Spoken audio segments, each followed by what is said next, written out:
I do have a couple of followers actually on Twitter that are asking me to explain myself in saying that High Code is probably the worst throwaway episode ever. Even though all of us gave it a unanimous. Oh my god! One guy Direct was them like, to the episode of the podcast and be like, here's your explanation.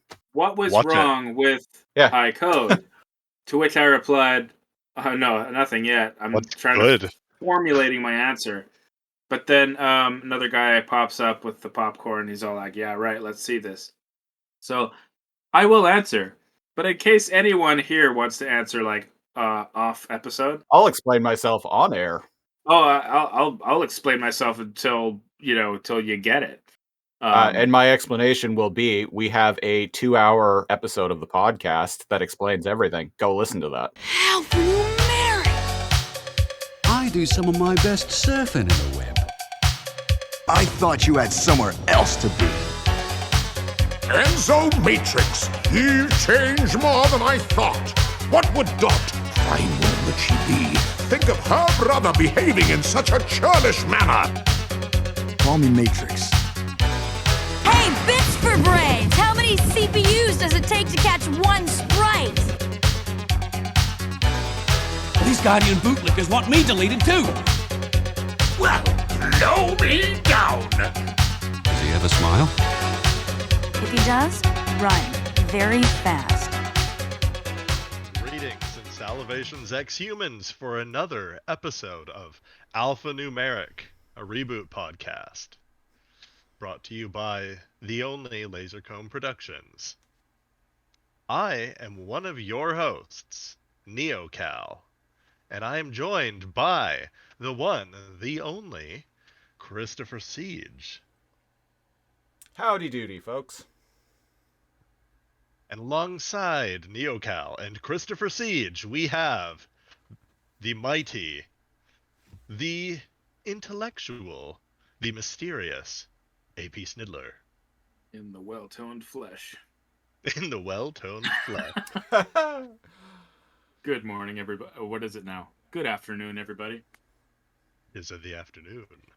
It is whatever time it It's is whatever when the time. listeners are listening and or Good, watching That's this. right. Good day, everybody. I say good day. I say good day.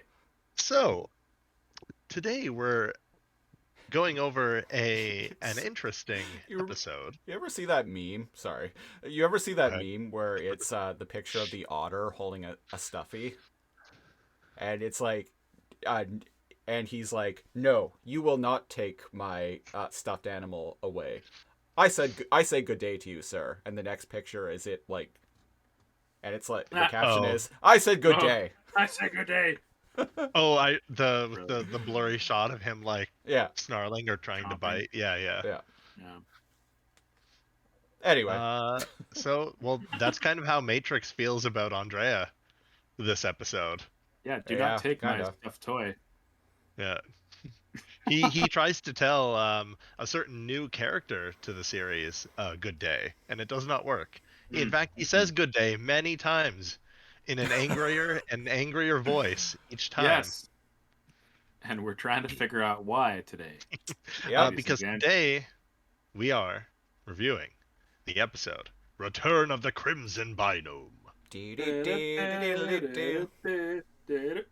Come on, join me.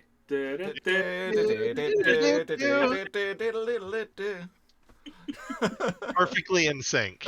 Editor, sync that up.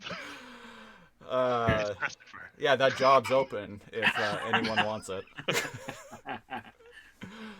I kid. I actually love editing. So, 15th of October, 1997 for this episode. 9th of April, 1998 in the UK.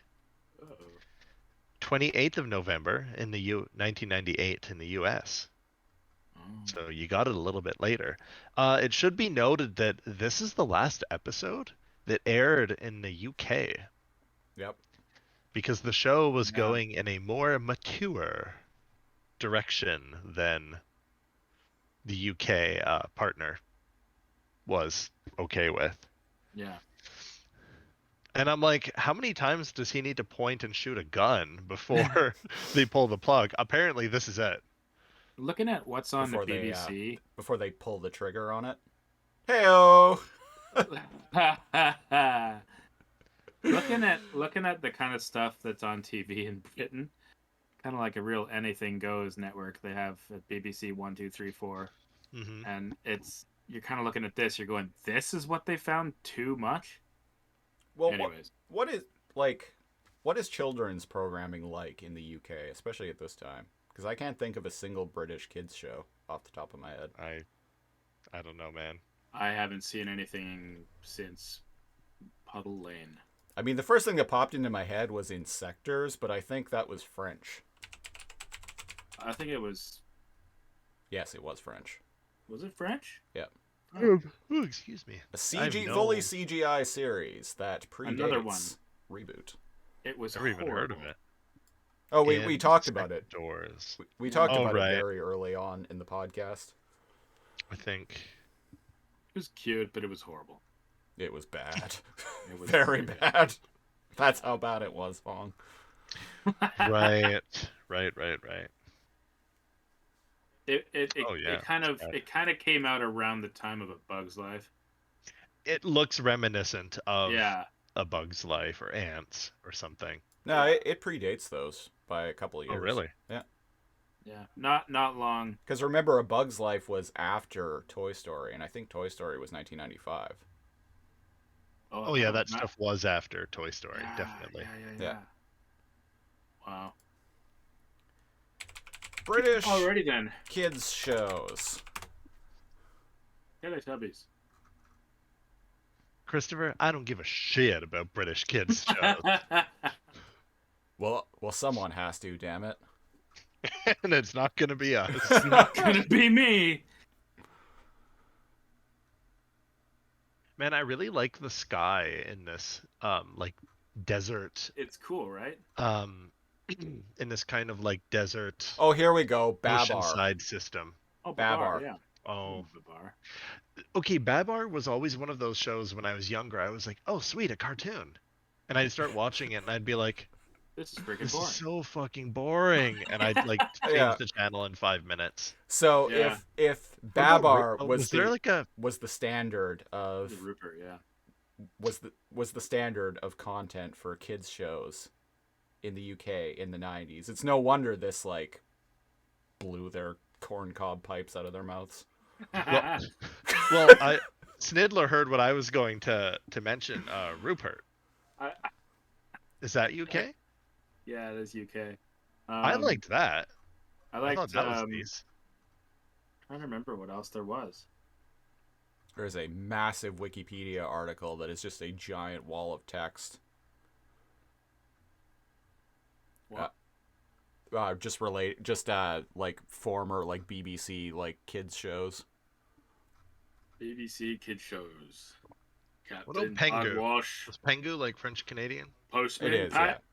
Postman Pat. You know, I'd never even heard of Pingu until I met my Really? partner. Oh, really? For real? Yeah. Boo-doo-doo-doo-doo, boo-doo-doo-doo-doo, Pengu, Newt. Pengu. Yeah, well, because like she says Heart newt attack. newt a Heart lot, attack. and I had no Now we're idea getting what down that to it. was. Yeah, like the- She got me to watch some of it a while back, and it is actually pretty entertaining. I remember It's interesting because think it he's was- depicted as a little shithead. Yeah, Yeah, totally. Pengu, yeah, like Yeah. he's a little shit. he's a brat. Yeah, Yeah. he's a brat. I remember. I think it was my father was talking about a time he went by a studio where they were recording the voices for Pingu, and it's an actual language used in theater. It's in fact, I think it was ripped off. I think it's just called Minion Talk now because it's how it was ripped off from. It's just what it's known as now, but that's basically what it was. It was an actual language, and I think it was like called Gamelot or Gamelo or something like that. What? And it was just Huh. people sitting in front of a microphone, just making like they're making the emotional sounds, but they were going, you know, just like kind of conversation, but they're not real Amazing. words. It just sounds like they're deep in thought. Anyways, Huh. So like a fun weird fact: gibberish. Camelot. So it's Gibberish. like rhubarb and Walla Walla on a film Yeah, set. basically. Yeah. Yeah. Oh, also, this Wikipedia list is fucking wrong because Babar is a Canadian series, apparently. Oh. Canadian/French. Don't rely on Wikipedia, folks. It's just full of falsehoods. Well, as a Canadian, that show was Falsehoods. fucking boring. It was so fucking boring, man. Babar was so boring. And I just I'd remember rather the watch elephant. Rupert. I was like, where's the elephant? Why? Why are we learning everything that's not elephant related right now? So if anyone listening to or watching this out there is from the UK, and I know you aren't because I see the geographical data, tell us about some British kids shows in the 90s. Unless Gavin Blair is listening. Well, there's fucking Wallace and Gromit, which is like super famous, right? Yeah. That transcends like nationality even. Like the fucking world knows Wallace and Gromit. Yeah. They've had movies. I tried and to watch everything. recent Wallace and Gromit, and it's kind of like they do it with CG now, Mhm. right? Like using a 3D kind of like thing to make it look like claymation. Kind of like what they did with the Lego movie. Like All right. it's CG, but it like kind of looks like stop motion. It's meant to be blocky enough that it resembles the charm of stop motion Lego figures, but it's Yeah. completely CG. Yeah. There are practical Cutting corners. effects in it though, but it's mostly CG. Oh What yeah, are you yeah. talking His about? dad at the end. Yeah, there's a live action bit at the end of the Lego movie. Anyway, this episode of Forgot Reboot that I didn't like. Oh, I forgot about the live action part at the end of the Lego. Yeah, and his movie. dad was Will Ferrell. And then you find out that like Taco Tuesday that they're talking about is like dinner that this kid's really excited about. Yeah. And I like how his sister like comes in and saves the day with their like Roblox monstrosities, or sorry, Playmobil Yeah. monstrosities or whatever. Mega Blocks. Mega Block. There we go. Yeah. You know what, Lois? They are not the same thing. Yeah. Oh, geez. Anyways, yeah, Sniddler was talking about how like we're in Westeros here. The Yes. sky looks really cool. big world. And it starts with a cruise ship like coming into town. Yeah. And the whole time we've seen these episodes in the dock, we've seen Capacitor's ship docked, Yeah. by the way. The pirate ship docked.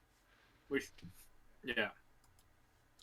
Um, recap. This is a system that actually has a portal to the net, which is what Andrea and Enzo have been looking for this entire time. Or And to the net, controlled and by so the then- Guardians. Yeah. And our opening shot, we have a scene of the harbor, and there's this ship that just comes in from wherever it came from the net. When it cuts to Capacitor, it starts his little themes music.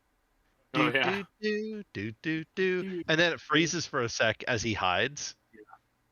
and apparently As, I just like, met a hover police officer. my Apple Watch activity stand goal. Meanwhile, I've been sitting for the past like hour. You met your Hey. stand goal, bro. Good on ya. I'm trying to figure that one out. So even though this is kind of like an Arabian Nights kind of like coastal city, Mm. there are like British like Bobby police hover cars. Yeah. They're very Yeah, because we're still they look like French, like gendarme, like very French police officers, Okay. kind of. Well, what I mean is the police vehicle that Yeah, no, I saw the goes vehicle. by. Yeah. yeah. We're still in Arabian Mos Eisley, yes. Yeah. Yeah. Yeah, and Gavin and Mr. Christopher are like, time to lay low in this shady dive. And after Mr. Christopher's like, maybe if we turn ourselves in, we could turn a profit, because there's $10,000 bounty on them. Wanted sign, wanted window, bid window. Yeah. Yeah. Yeah. And I'm like, I don't think that's how it works, Mr. Christopher. I'd like to collect the bounty on these criminals. Oh, here you are, sir. Really? What's the bail? That's not how this works. The bail is set at 10,000 credits. Hey, as it happens. And here you are. Hey, look at that. Sold Bail is to the weird to pirate. me.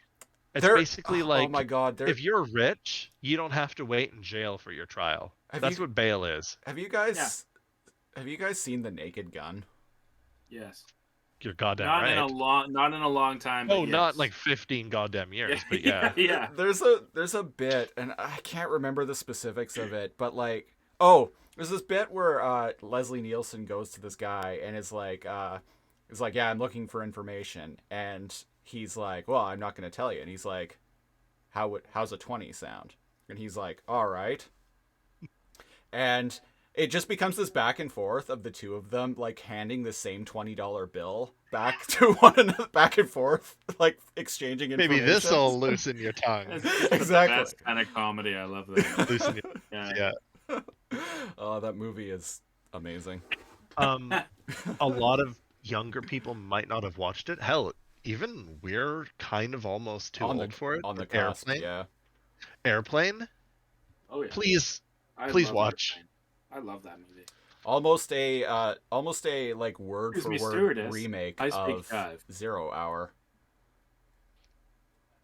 It's a remake. I never thought about that. Yeah. No, I did. Like they use the same script, and like almost all of the lines are for this movie 0 Hour from like the 70s. I forgot about that. And my grandma told me that. Yeah. And they use like the same script, and it's all, that movie is all about delivery. Yeah. The delivery, the charisma of the actors. Yeah. Yeah. Man, what a fucking treasure. It makes me kind of sad that there are like Zoomers who don't know who Leslie Nielsen is. Gen Z. Yeah. But sometimes they surprise you. Like there are young people who like are like know like old movies and TV shows like better than I do. Yeah, totally. Yeah. Right? Like I thought maybe we were just the last remnants of the people that liked like the metal and the rock of like the 80s. But no.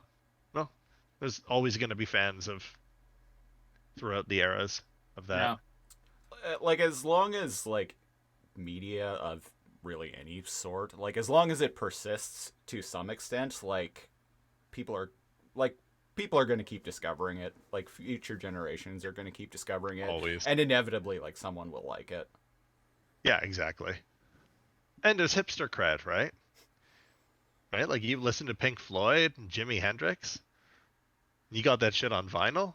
You can flex on your Gen Z friends spinning their fucking fidget spinners. Nobody does that anymore. What am I talking about? People did that Now for I'm like a aging week. myself. Yeah. That was such a flash in the pan of a fad. For like a hot year, like everybody, like they were fucking in McDonald's Happy Meals. Like fucking Yeah. grocery stores would have like little like Hell, containers little of them knockoffs. at the end of the till. Everywhere, man. Yeah. Like clothing would- shops would have fidget spinners at the till. Yeah. I remember when that fad like Cube. quickly crashed Cube. and burned. Like it. Now there's like bags of them at Value Village. The, like a bag of them. Yeah. The London drugs near where I work right now. Glad I didn't invest in that.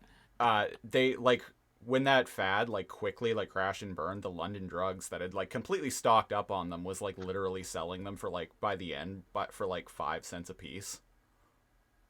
Wow. Yeah. Wow. Everything must go.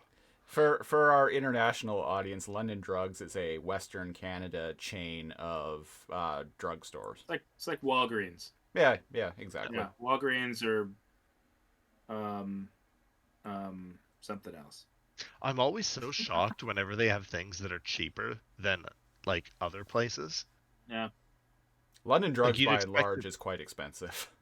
Like Yeah. you walk That's in why there. I'm always like shocked whenever like I'm like, whoa, Like, why is this on sale? Cool.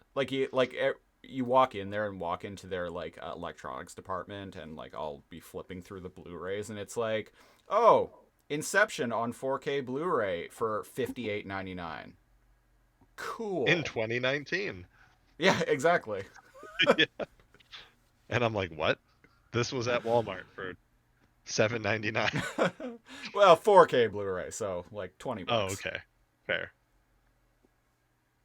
I have this whole collection of 4K Blu-rays now that I can't play because I don't have a because I sold my Xbox One X, but I bought a Xbox Series S, which doesn't have a disc drive. Yeah. So I'm waiting until I upgrade to a Series X sometime down the road, so I can actually watch these 4K movies again. It could be our only chance to show a profit. Yeah. Yep. Don't give up, my lad. We'll curb our losses yet. Now let's get into the cantina. Yeah, so for of all of the bars in across the net, Captain Capacitor and Mr. Christopher waltz into the one that Enzo happened to be hanging out in. And they don't seem to notice all the gigantic, like, holes that have just been shot up into the building. It seems odd. They seemed to miss the firefight by, like, mere seconds. Maybe they were in there for a free drink. So I am... No, they're in there to blend in with the crowd. That's right. I am watching this episode on the Canadian streaming service, Crave, and the official episode synopsis is, of all the bars in all the web, Captain Capacitor walks into the one where Matrix and Andrea are hiding out. With the help of web surfer Ray Tracer, they set sail for the edge of beyond. You'll never take me alive, you scurvy bounty-hunting scum. Yep, Enzo recognizes Gavin Capacitor. Yeah, he saes Capacitor, but for being afraid for his life, Capacitor and Mr. Christopher run. And I'm like, hold up, like, Enzo and Andrea are literally, like, just a few feet behind them. And then they engage in this, like, long-ass, like, foot chase. Yeah. I don't know about you guys, but, like, Enzo and Andrea have long, like, muscular legs. Now, I can see Matrix not keeping up with them. The more you put on, like, muscle and, like, bulk, you're not fast, man. But, like, Andrea, like, she could fucking catch those guys in an instant. Look how small and, like, Binome. They also, after they ran, they also stuck around for about 30 seconds to chat about who he was. Was it that long, or was it like 10 seconds? It seemed like it. It was kind of like, oh, they ran. And I'm kind of like, huh. And it's like, frisk it, find them. And I'm like, you just saw them go out. Yeah. That's who they are. And because, of course, Andrea's never met them, right? Yeah. Yeah. And for numerous reasons, one very obvious one, Gavin does not recognize Enzo. Why the fuck would he? I wouldn't think that's Enzo. No. Huh? So we get a cut to the Alcatraz. Yeah. It's got like a laser fence on the top instead of barbed wire. Kind of cool looking fortress. And a whole bunch of like Binome guards are like escorting a criminal into the prison.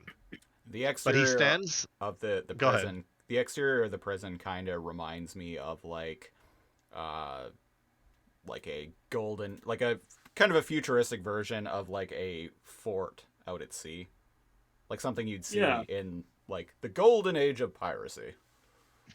Yeah, fair. Like colonial days, right? Like I feel like that's reminiscent of a wall I would have scaled in Assassin's Creed Black Flag.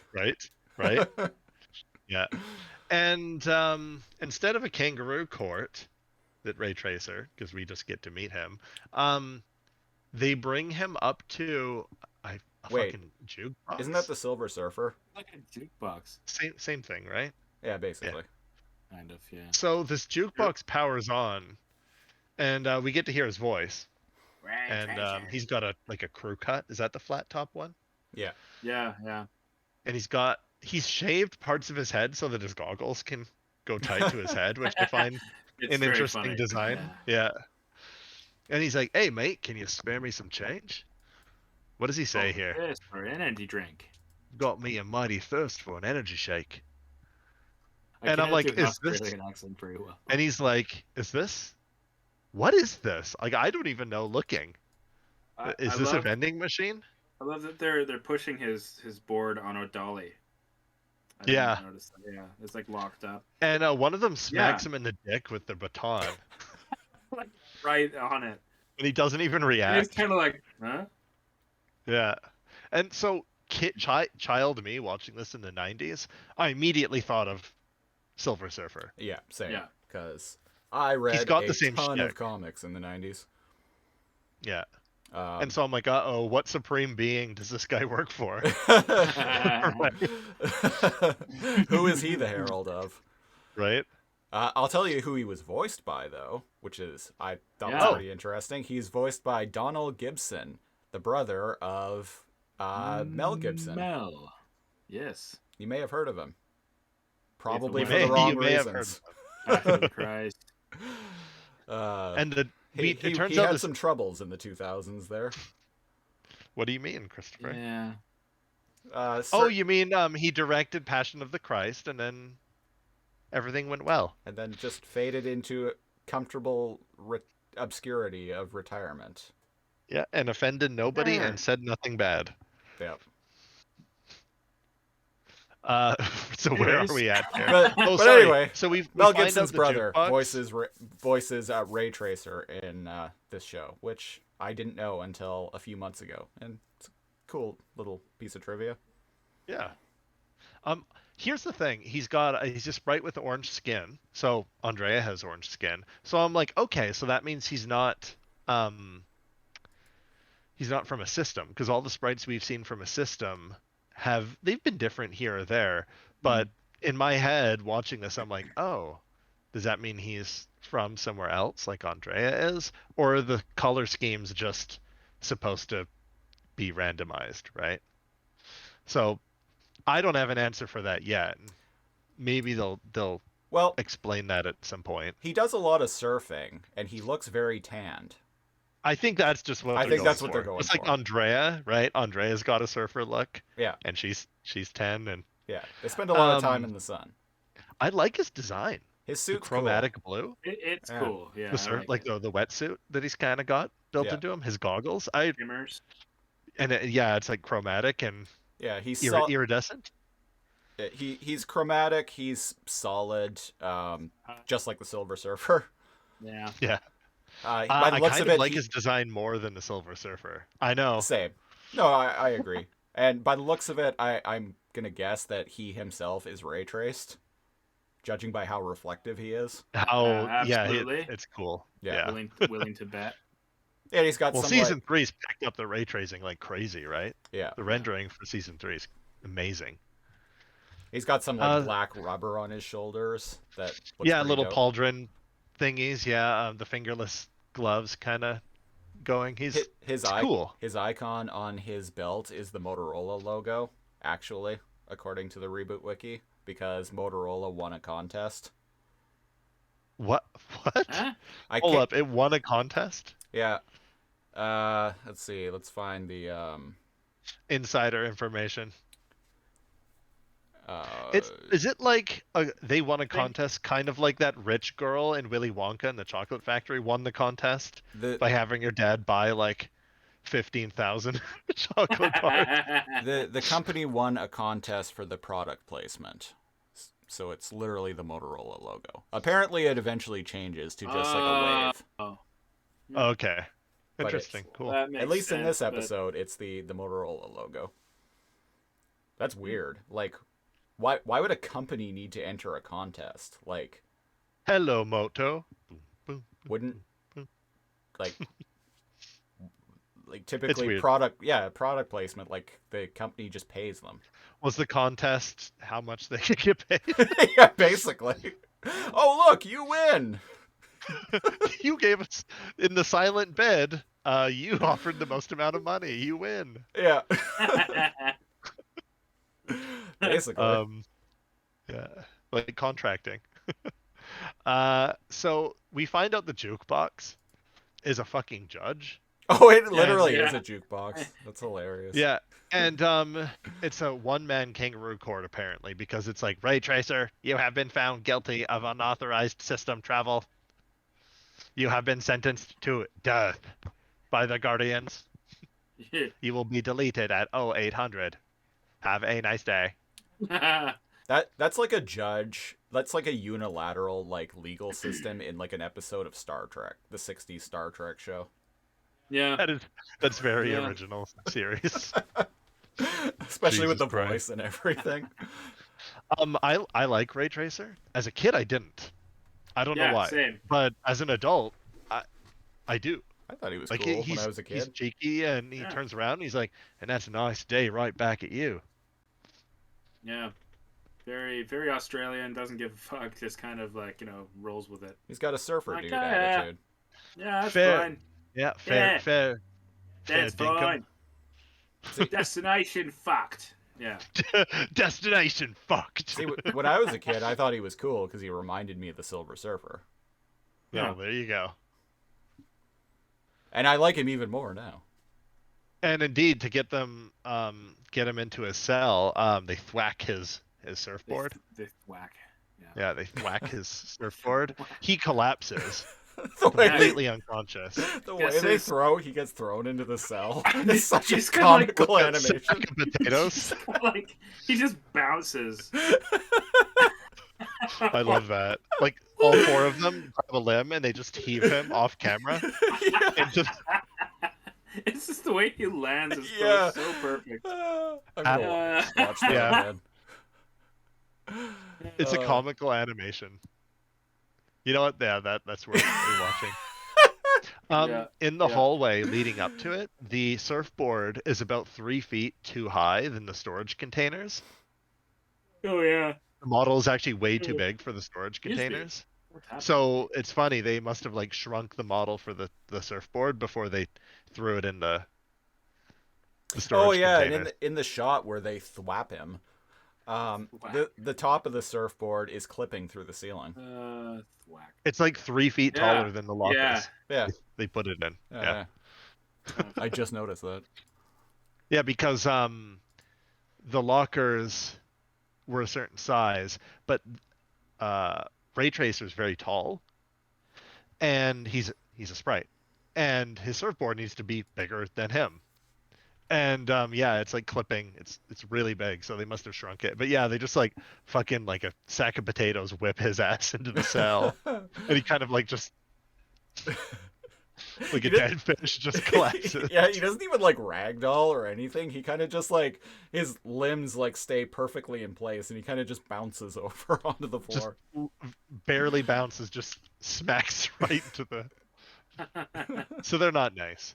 And the No. camera pans over, and we see a bunch of pirate binomes.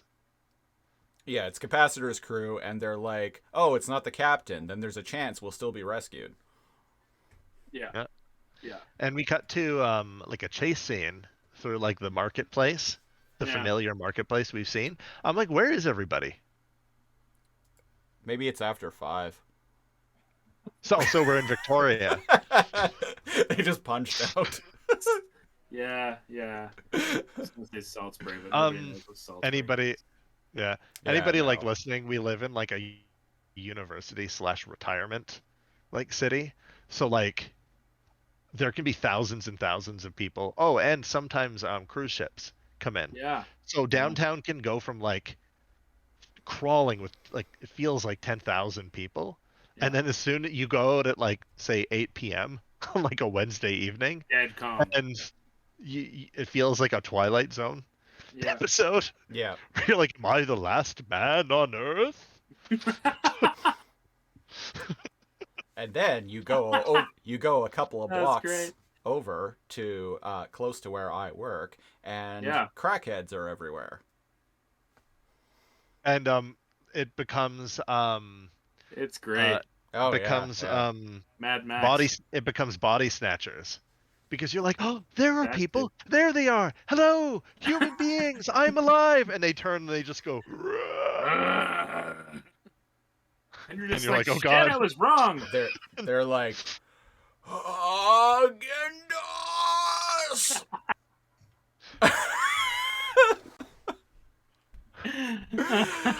You have 25 cents. Where do you I'm go- keep your yogurt? Yeah. I'm gonna briefly explain. Yes, go ahead. please. Let's do it. My work has is in a part of town that has a Chris lot. and I work together. Christopher and I work together. Yeah. So where we work is in a part of downtown that just like a block or two away has a lot of drug addicts that hang out. And so a thing that especially me being the frozen foods guy, a thing we deal with a lot is them coming in and trying to steal Haagen-Dazs. Yeah. It's Particularly, and to be fair, if you're gonna, it's usually Haagen-Dazs or Ben and Jerry's. Well, go for the good if stuff. you're gonna steal something and get chased out of the store and banned, why would you steal like the 4-liter like tub of no name brand, like President's Choice, like Neapolitan, right? Yeah. Fuck that. Fill your boots with Haagen-Dazs. Yeah. Do you like Haagen-Dazs or Ben and Jerry's more? Or is it hard to compare? Oh my god. I've never had Ben and Jerry's. I know that's They like have a wide variety of very varying flavors, which I think gives them the leg up. I But think Haagen-Dazs' quality is very high. Haagen-Dazs has a much more diverse mix of flavors. Oh, really? Yeah.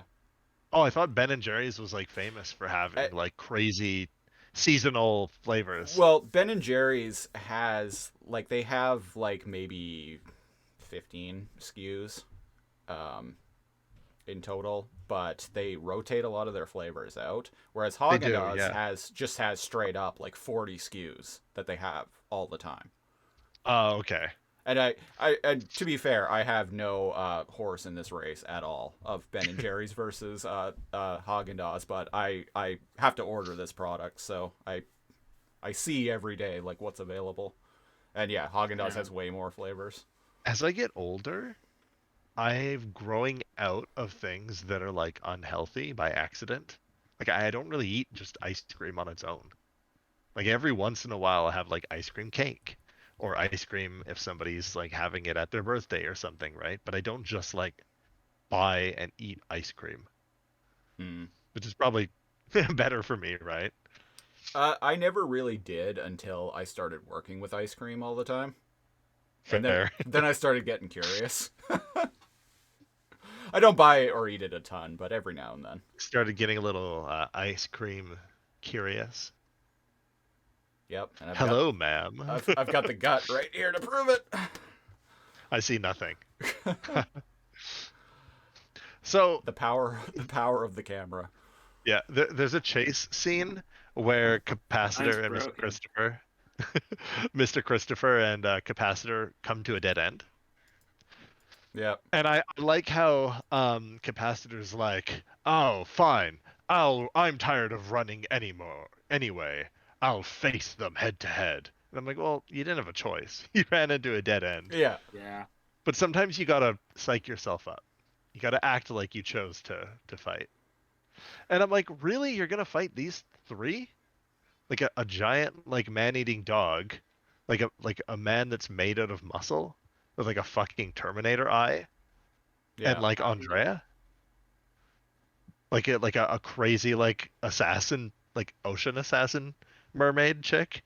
Like I'm like even if I had never seen the show, my money's not on those two little binos. See, I was gonna say a tough, agile, hot babe. Yeah. Oh, so yeah. And something reminiscent that that I remember Sniddler liking was the first one to round the corner, because Frisket's very fast, is Frisket, and he lunges at Capacitor. And there's like a rock, paper, scissors, right? If you have one of these shitty little stun batons that put you in like a Energon cube, all you need to do is tap something and it becomes immobilized. And he just holds it out in front Frisket doesn't know how to maneuver around these things, and No. he just freezes Frisket in place. Have at me, hellhound! Yeah. He is a Bad bad Glory be! dog. bad dog. Bad dog. And he's like, by the code, I know those teeth. Glory be! And I'm like, he does have a gold tooth, yeah. Yeah. Also, Frisket has not changed appearance whatsoever. No. No. The entirety of the show. Oh, besides being up-resed. His model being better looking than in the first season. And really, Yeah. like, they've only, at this point, we speculated, been gone probably about a year in mainframe time. Until the show proves us otherwise, we've speculated like a year-ish. Yeah, so, Yeah. like... It's bizarre because, like, he's aged like 10. Yeah. Yeah, so, System like... hopping does that, yeah. So the like it's probably at most been like a year, maybe a year and a half since Gavin last saw like Dot and Enzo and Frisket. So be like, oh hey, It's I hard remember to that say how dog. much time traveled before the show became like serialized and went like episode to episode. Yeah. Especially in the first season when like Well- it would just be a non-determined amount of time would pass. Well, yeah, and so Enzo had a birthday True. in season 1. So And he never had another one. He never- So that gives us a rough idea. So season 1 to season 2 was, we can speculate, was probably about 2 years. Season 1 to Or season short, 2. just short of 2 years. two. Yeah. Yeah. And now they've been game hopping for about another year. So Matrix calls capacitor Gavin. Wait. And capacitor's like, how doth ye know me true name? And it's like, bro, you told everybody like super freely. Like, he loves talking about himself. And he's like, I'm Matrix, Enzo Matrix, Dot's brother.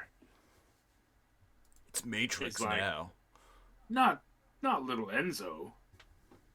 Yeah. Little I'd brat be thing, shocked ain't too. I'd be like, holy fuck, puberty hit you like a ton of Hang, bricks. hang on a second, yeah. Now I know you've been Wow. juicing, boy. Give me the Wow. drugs. Well, blow Give me me down. the drugs. How many Yeah. bowls of Wheaties have ye been eating, son?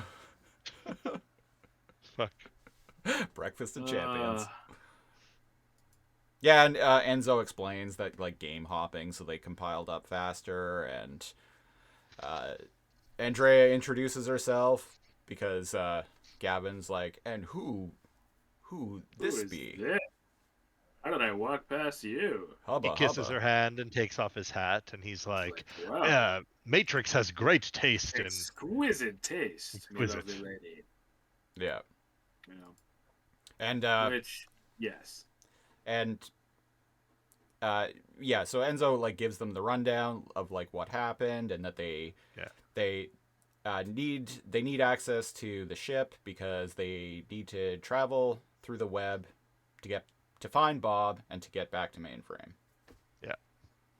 He's like, well, if he's in the web, like, Bob's a goner. And Enzo is... It's funny how much faith pops up in this show. He's absolutely convinced that Bob would have found a way to survive in the web. Yeah.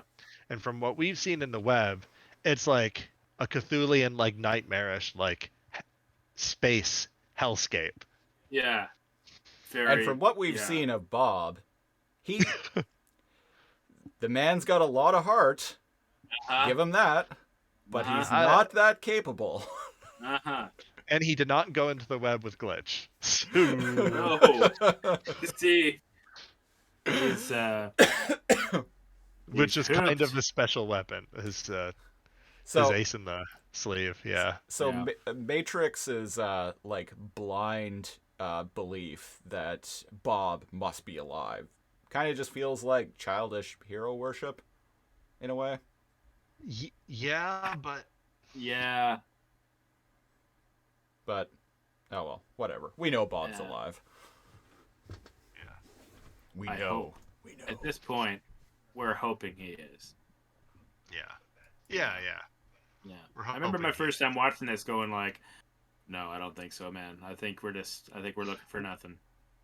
Wouldn't it be like a fucking like blow to kids to just be like, no, he's fucking he died like moments after getting shot to the web. Like, what do you Just, expect? Yeah. yeah. But it's not that heartless, luckily. But we're getting ahead of ourselves. Yes. So here Oh, we are.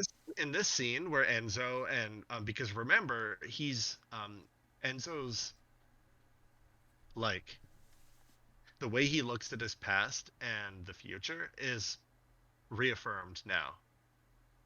Because he's like, we've been game hopping, and he turns to Andrea and he says, I have no regrets. And there's an effect where it blows Andrea's hair that I've never seen before, and I'm like, that's really well done. Yeah.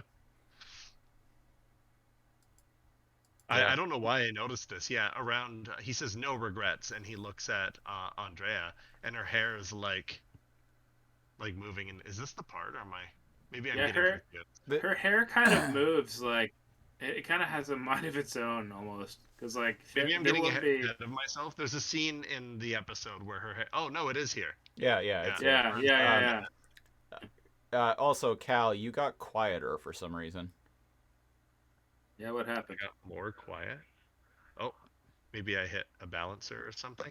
Uh-oh. Am I more quiet now? Oh, There you go. You're back. Must have hit something on my headset. You went into a tunnel, man. You went into a tunnel. I did. Yeah.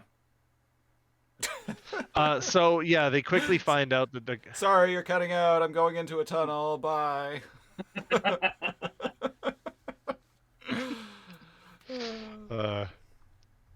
Some OG cell phone joke. right? Yeah. Can you hear me now? To be uh-oh. Hello? I hit the thing again. Oh Hit the no. thing again. Stop hitting the thing, man. How about now? Can you hear me now? Yes. To be Oh, fair, no. cell phones Oh, no. won't work in tunnels really now Oh, no. anyway. Static. Funny that actually didn't come through. Damn. I mean, it's probably a good thing, but I guess Discord's like noise cancellation shit. God, Cuts they're good at cuts it out. that. I'm surprised at how good the CRISPR or whatever it's called. Crisp, yeah. Yeah. Crisp. With The a noise K. cancellation is. Yeah. Yeah, well, when we were recording Too Much Energon last night, I ended up replacing the audio in the video version with the audio that our chatbot was recording, because the chatbot, my mic was picking up the upstairs people's air conditioner, Right. and it came through on the video version, but the chatbot, which uses like just records Discord audio like separately, its noise cancellation shit actually like didn't pick up the hum of the air conditioner, so I went with that. Good. So yeah, Cool. so yeah, noise cancellation in Discord works great. So so Matrix, Andrea. I like how Mr. Christopher always has this like little tablet with him. His like little Palm Pilot thing. Yeah, he's doing business. And what was I gonna say? Oh, they're like, oh, well, how can we get my crew out of the prison? We can't do anything without me crew. Yeah. And Andrea's like, yeah, but they didn't have a secret weapon. And they're like, what secret weapon ye have? This is so Friendship. cheesy. Yeah. It's no, it's The not. power Like, of the Yeah. camera zooms Basically. in down low from like Matrix, and he's like, me. And I'm like, you're badass. I kind of like that, honestly. It I mean, it cheesy was as fuck. cool, but like when you go back and think about it, you're just kind of like, wait, what? It's very much like 80s/90s like action I hero love tough Matrix. guy shit. I thought I wasn't gonna like him. Once we reached this season, no, I love him. I like him too in general, but not in this episode. Which we'll get dive into in a moment because it comes up quick. One thing I find interesting, he's like, oh, what's the secret like weapon? It's Matrix. Frisket and Andrea are forces of nature themselves. Yep. Like they Yeah. are very dangerous. All three of them. I would pit those three against any other three Mm. and win. Like even including like if you put like megabyte, hexadecimal, and I don't know, the fucking web creature. Against these three, my money's still on What these about three. what about It's close though. Oh shit. this is 1997. So what about Enzo, Andrea, and Frisket Uh-huh. versus Kevin Nash, Scott Hall, and Hollywood Hogan? The NWO, brother. Wow. No weapons. Wow. Is it No hardcore match? No weapons. No weapons. Okay, so no gun and none of Andrea's like venom No claws. chairs, Well- no ladders. No weapons, but the NWO, it undoubtedly will like bring shit into it.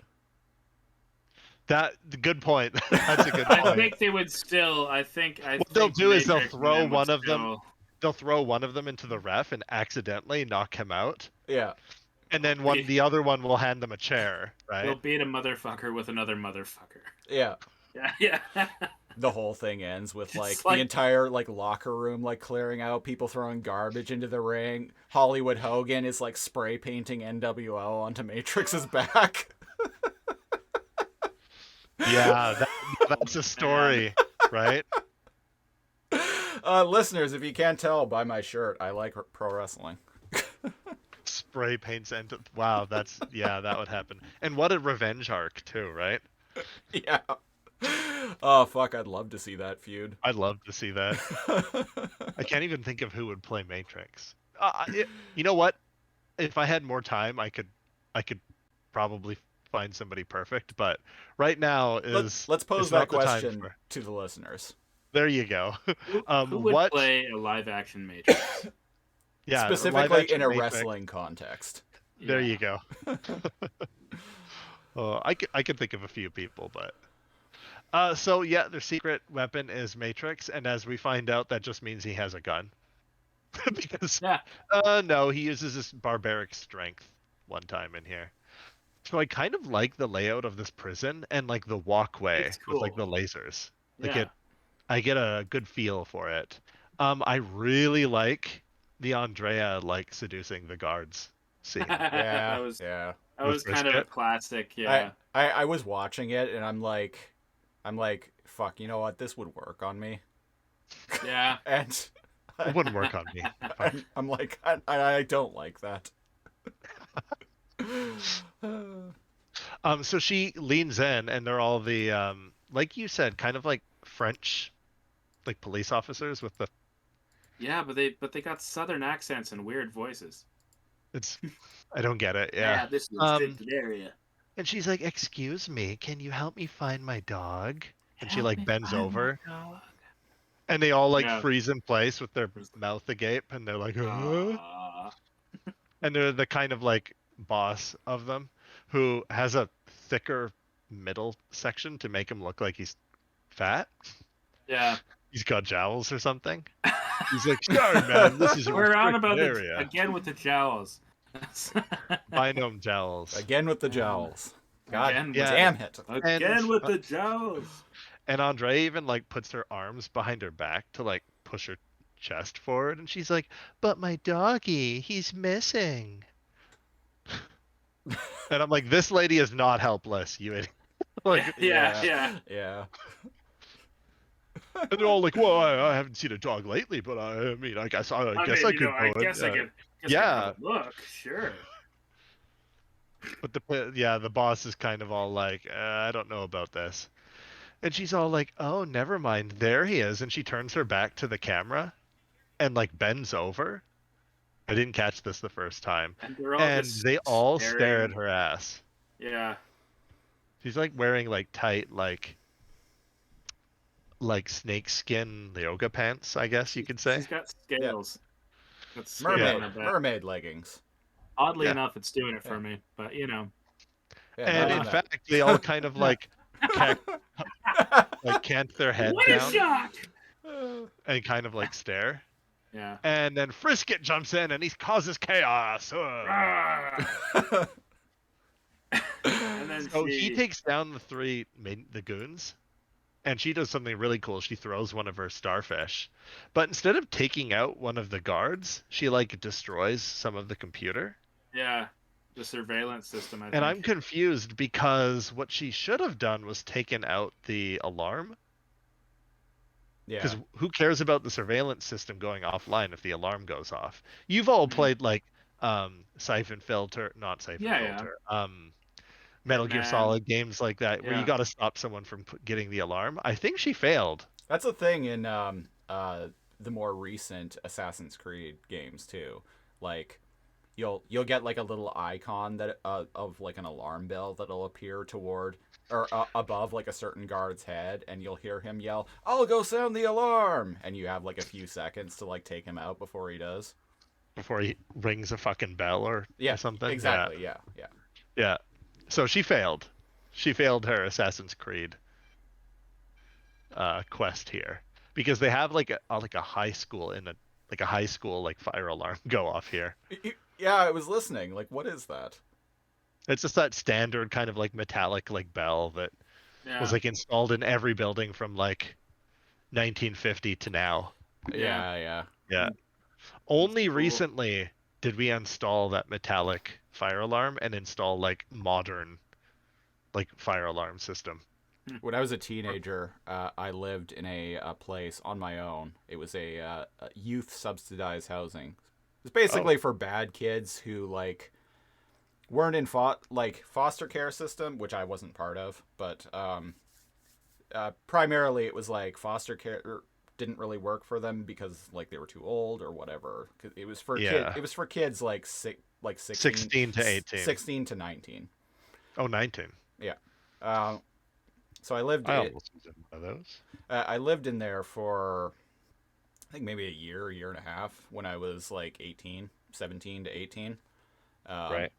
And so you have an entire apartment building full of delinquent teenagers.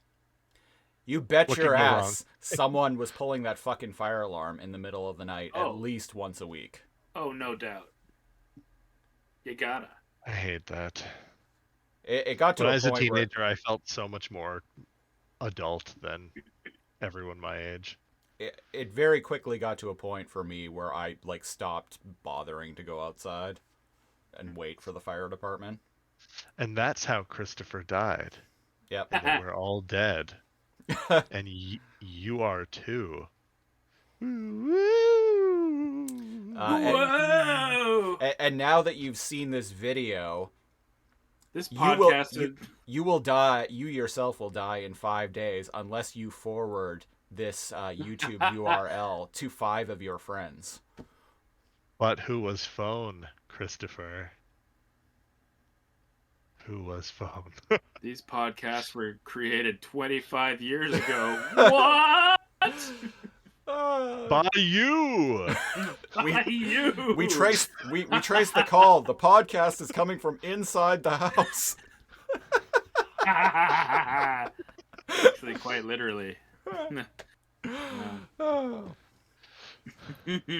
So the alarm goes off, which was according to plan, maybe? That's the signal. Yeah, that's the signal. So yes, it was according to plan. That was it. What's the signal? And, I don't know, but you'll know it when you see it. You'll know it when you see it. So his gun is very multifunctional because I don't remember it ever firing like a plasma shot, a slow-moving plasma shot that explodes like 8-foot thick stone walls. Thick walls, yeah. Yeah. Well, That's like a I've bit- said before, his gun is basically Judge Dredd's lawgiver. It's got it's multifunctional. Yeah. So these useless little like one binomes chase after Frisket and Andrea, and I'm like, what are you guys gonna do? They weren't even holding those little batons. No. They will then- capture them with the power of law Words. enforcement. Friendship. Well, So Frisket throws a gate at them and like wombo combos all of them in one fell swoop. They all Wombo get hit combo. by the gate. Yeah, let's get to say that. Wango okay. tangos.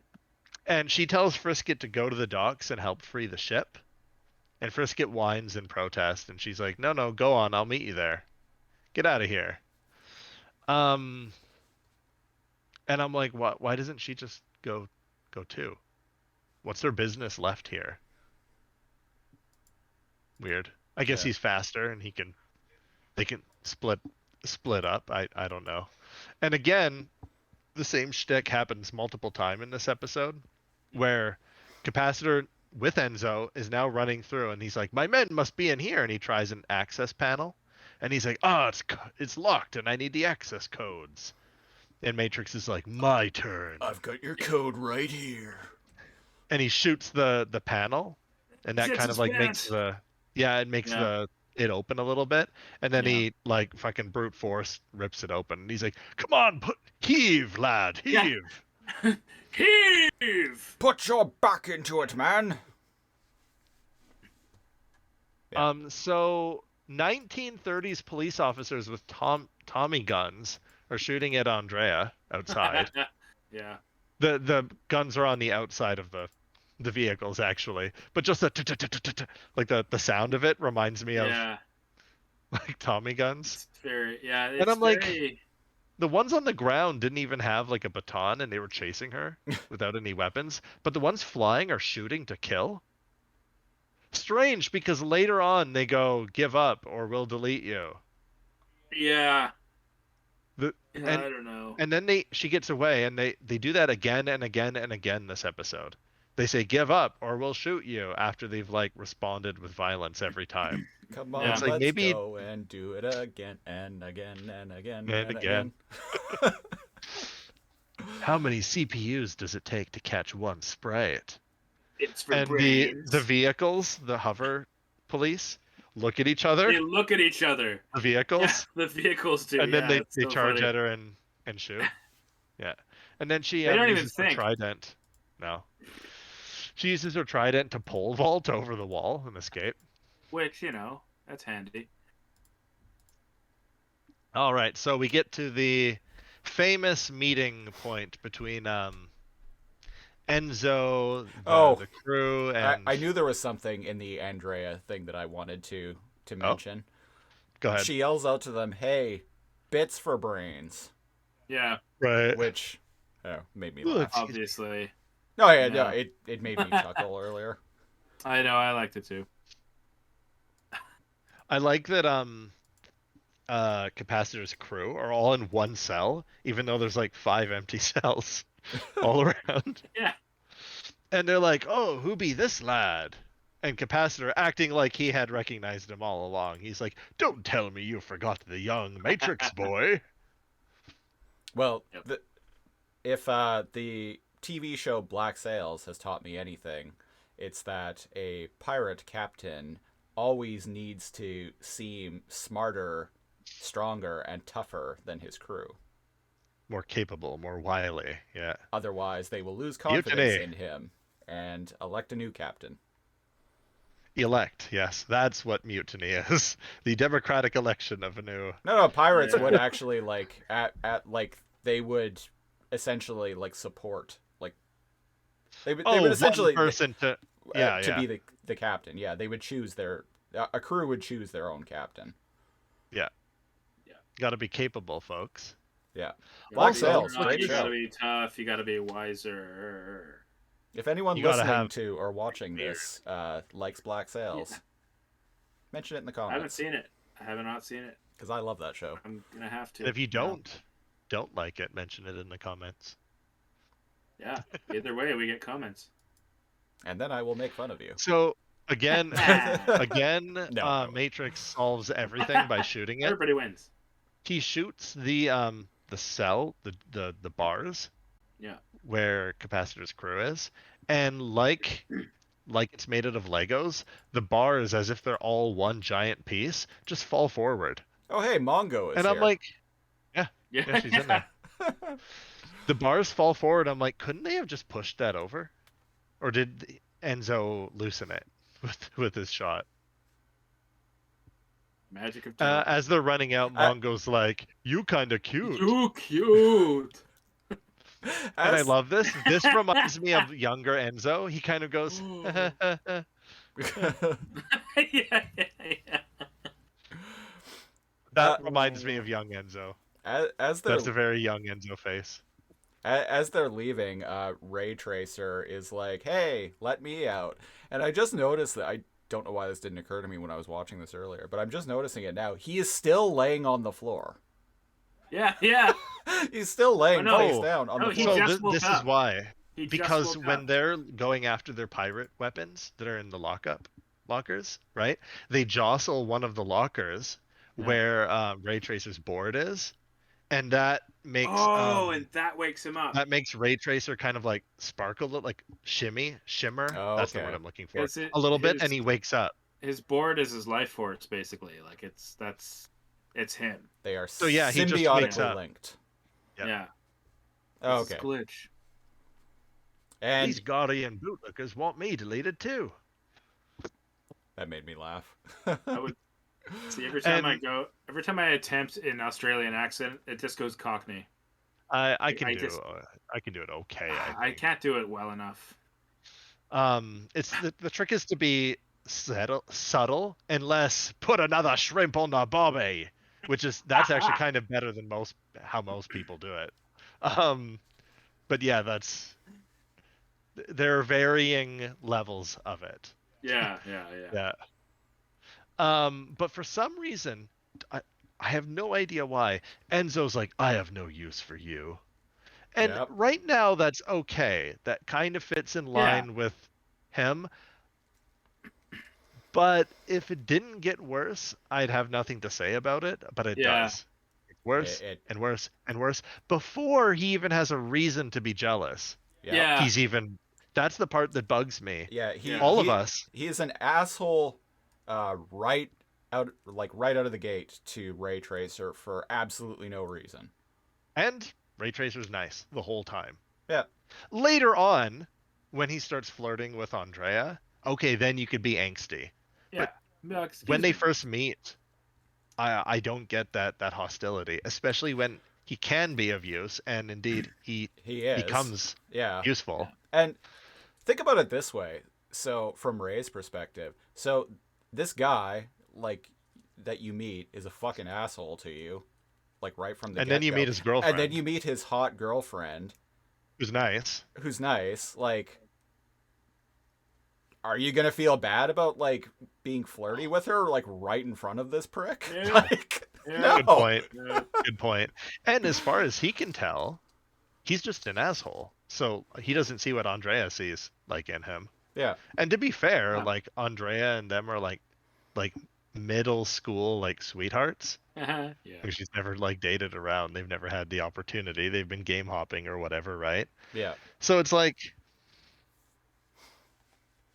I mean, she's like very loyal and everything, but But Yeah, we're don't but blame we're her. in college now and hanging out at the campus pub.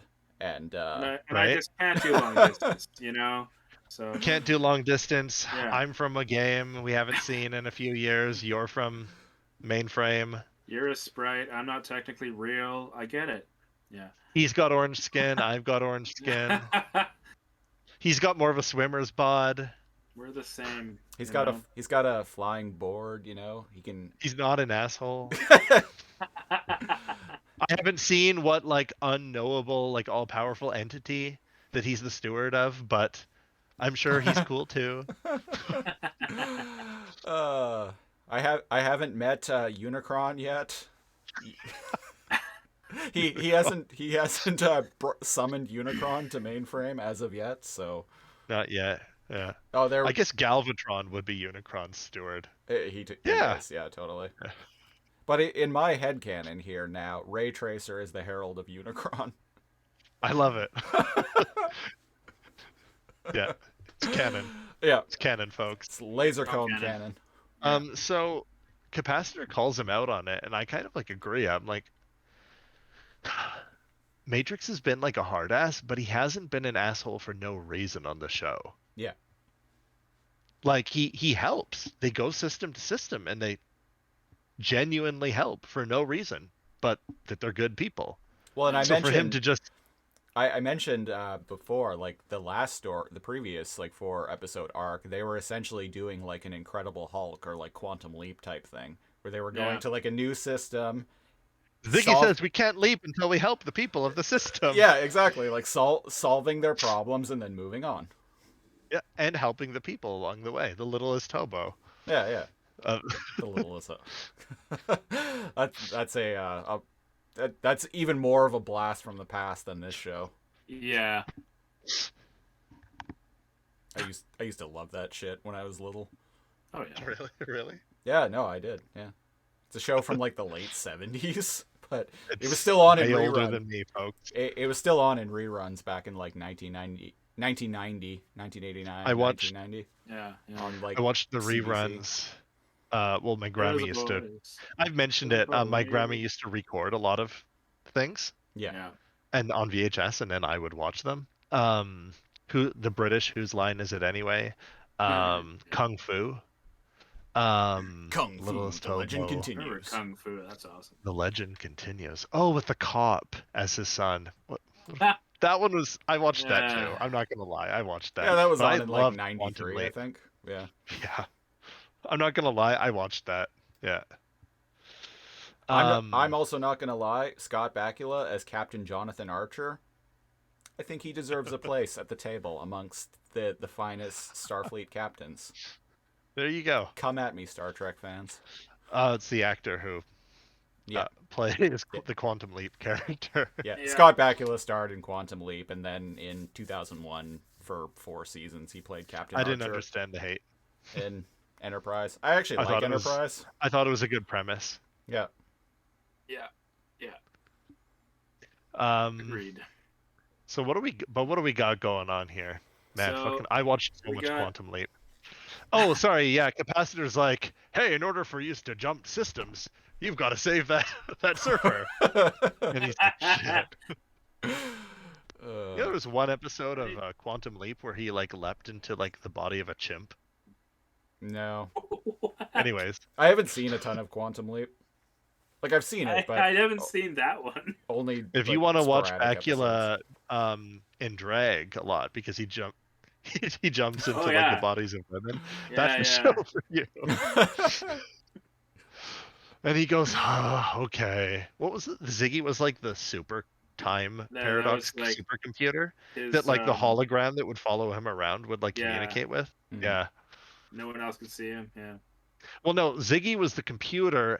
Hal or Al was the hologram that he would talk to. I remember that. Yeah. You know, it's kind of why I remember this shit. That plot structure is actually like the A-Team did that too. Come to think of it, that was very common in TV. That's a common. Back in the day. Yeah. Interesting though. No one else could see or hear Hal. Wasn't it the dude that played Columbo? No, maybe I'm way off on that mark. No, it wasn't. I forgot the guy's Similar name. Similar vibe, but different actor. Yeah. If you have a problem and you need help, and no one else can help, and if you can find them, maybe you can hire the A-Team.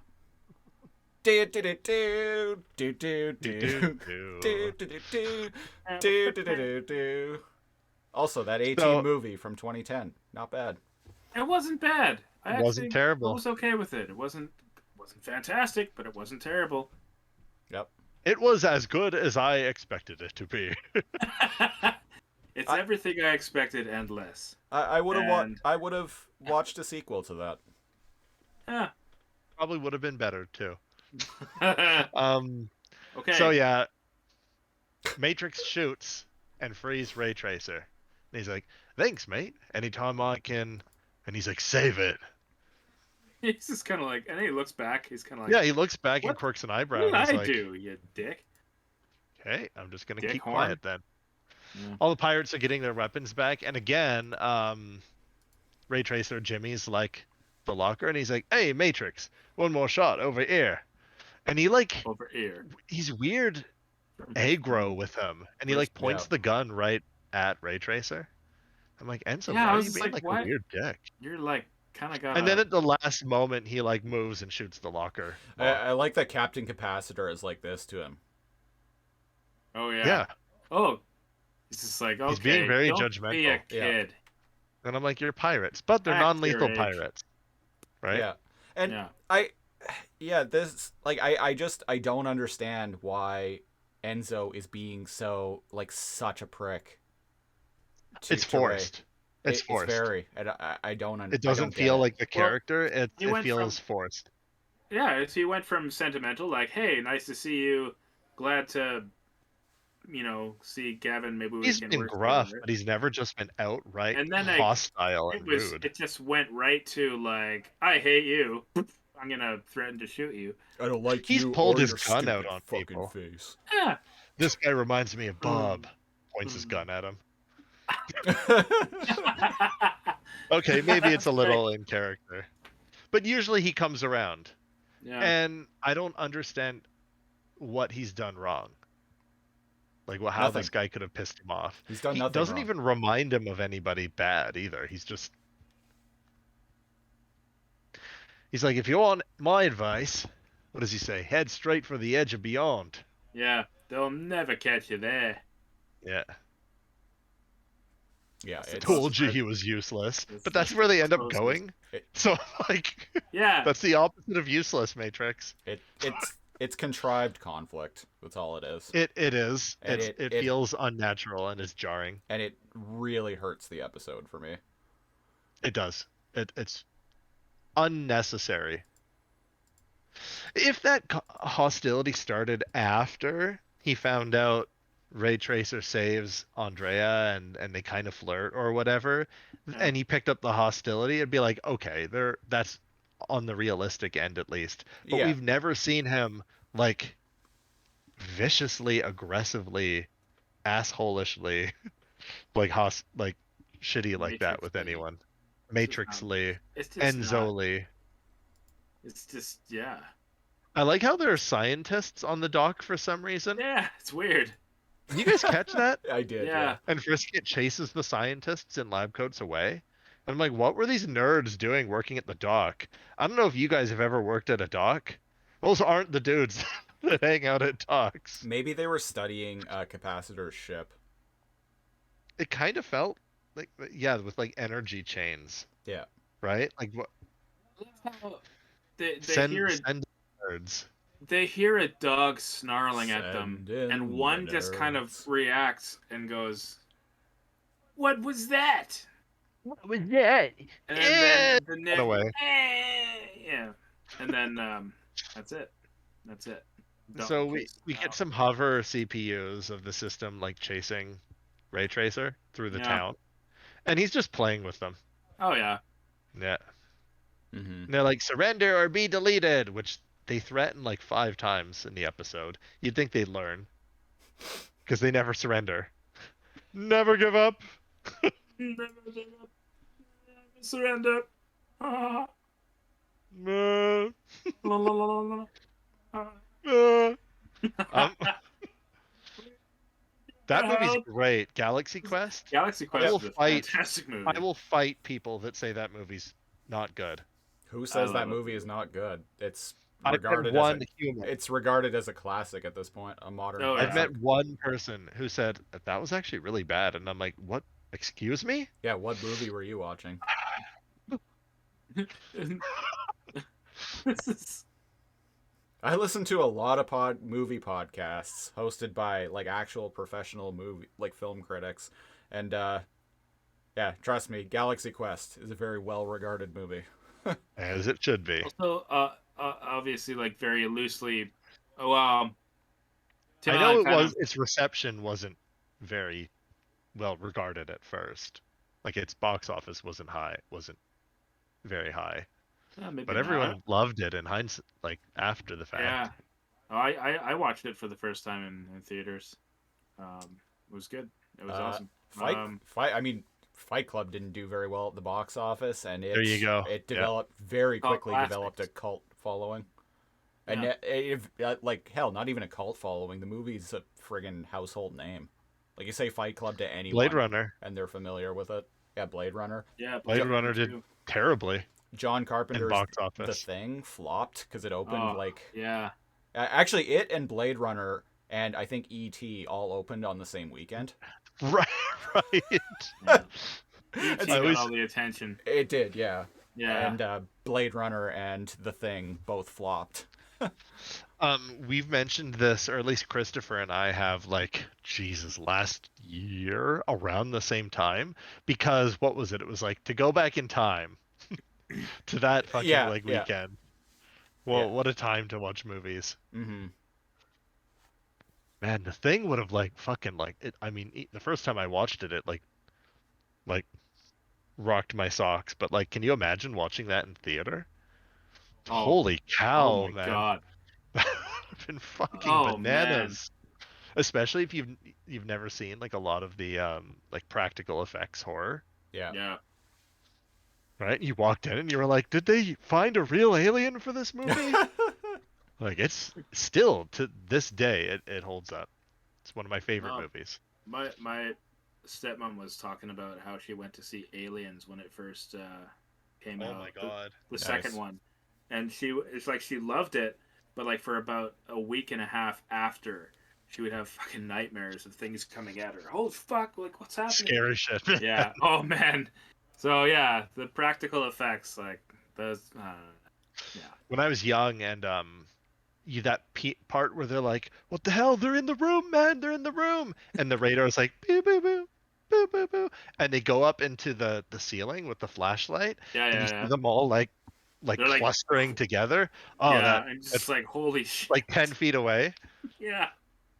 And Wait. they Oh fall, my and just God. the sounds of the rifles.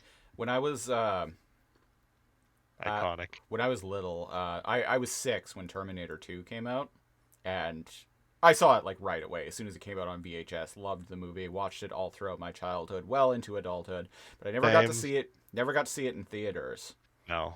But a few years ago, for one day only, they completely remastered it in 4K and post converted it to 3D. Now I don't really like 3D films very much. Right. But they were re-releasing Terminator 2 on the big screen for one night only in a new like mastering of it in 3D. I think this was in like 2017 or 2018. And so I went and saw it. So I got to once in my life see T2 on the big screen. Oh, Amazing. It was great. that would have been cool. I got to see Blade Runner director's Oh, cut. nice. Nice. In final cut. theater one time. Yeah. It was all right.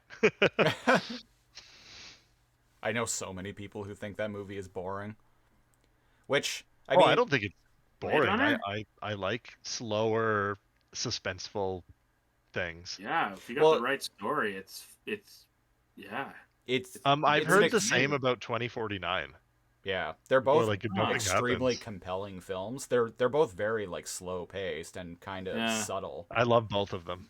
Yeah. I love both of them. I like the first one more, but I do really like the second one as well. Controversial opinion. And I've had people like flip out and be like, "You're just wrong." Funny how like somebody's opinion can be wrong, but I like 2049 more. Interesting. I think it's a more. Well, that's I dude. can go into reasons why, Yeah. but if people like actually want to debate me, but no, I just have people go, "Well, that's just flat out wrong." There's like so many reasons why, and I'm like, if you pull your head out of your ass and pull the nostalgia stick deep out of there, and you compare them side by side, I can analytically tell you why. It's a better film. Your subjective opinion is objectively wrong, man. Yep, I get that all the time, but I like it more. I feel like the character portrayal of emotion is handled way better than it is in the original. There's a lot of problematic shit with Rachel in the first one. There is, yeah. Which I cannot unsee in any cut of it. Right? And like the most interesting characters in any Blade Runner movie are of course like the androids, right? I find most sci-fi with androids, the most interesting characters are the androids. But Everybody loves Commander Data. I mean, and don't get me wrong, I love Harrison Ford. He doesn't really lend anything to Deckard. He's a very plain, gruff detective, like I'm retired, damn it, kind of thing. Yeah. The best parts are where it's up close and he's having conversations. But outside of that, the supporting cast steals the show by far. Well, In my opinion. Harrison Ford generally, especially like post Star Wars, like it becomes very obvious when he's not all that interested in the movie that he's in, and I kind of get that vibe from Blade Runner. I was kind of amazed. You're the only other human that I've ever thought that I've ever met that thinks the same. Wow. I'm actually amazed that he even came back for 2049. I think he's better in 2049 than he is yeah. in Blade Runner. Yeah.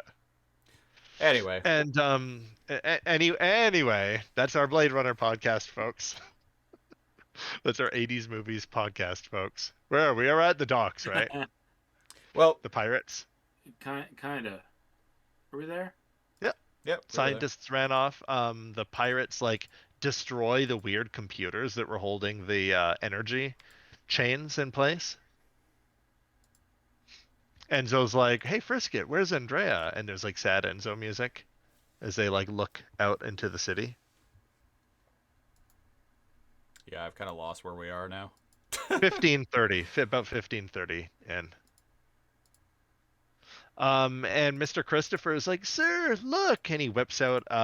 So they're being chased by the Titanic. Yeah, he looks out and he sees the SS Cameron. Yeah. Which I chuckled at. And what's the other ship? The other ship is. It does say something, but I can't see on this shot yet.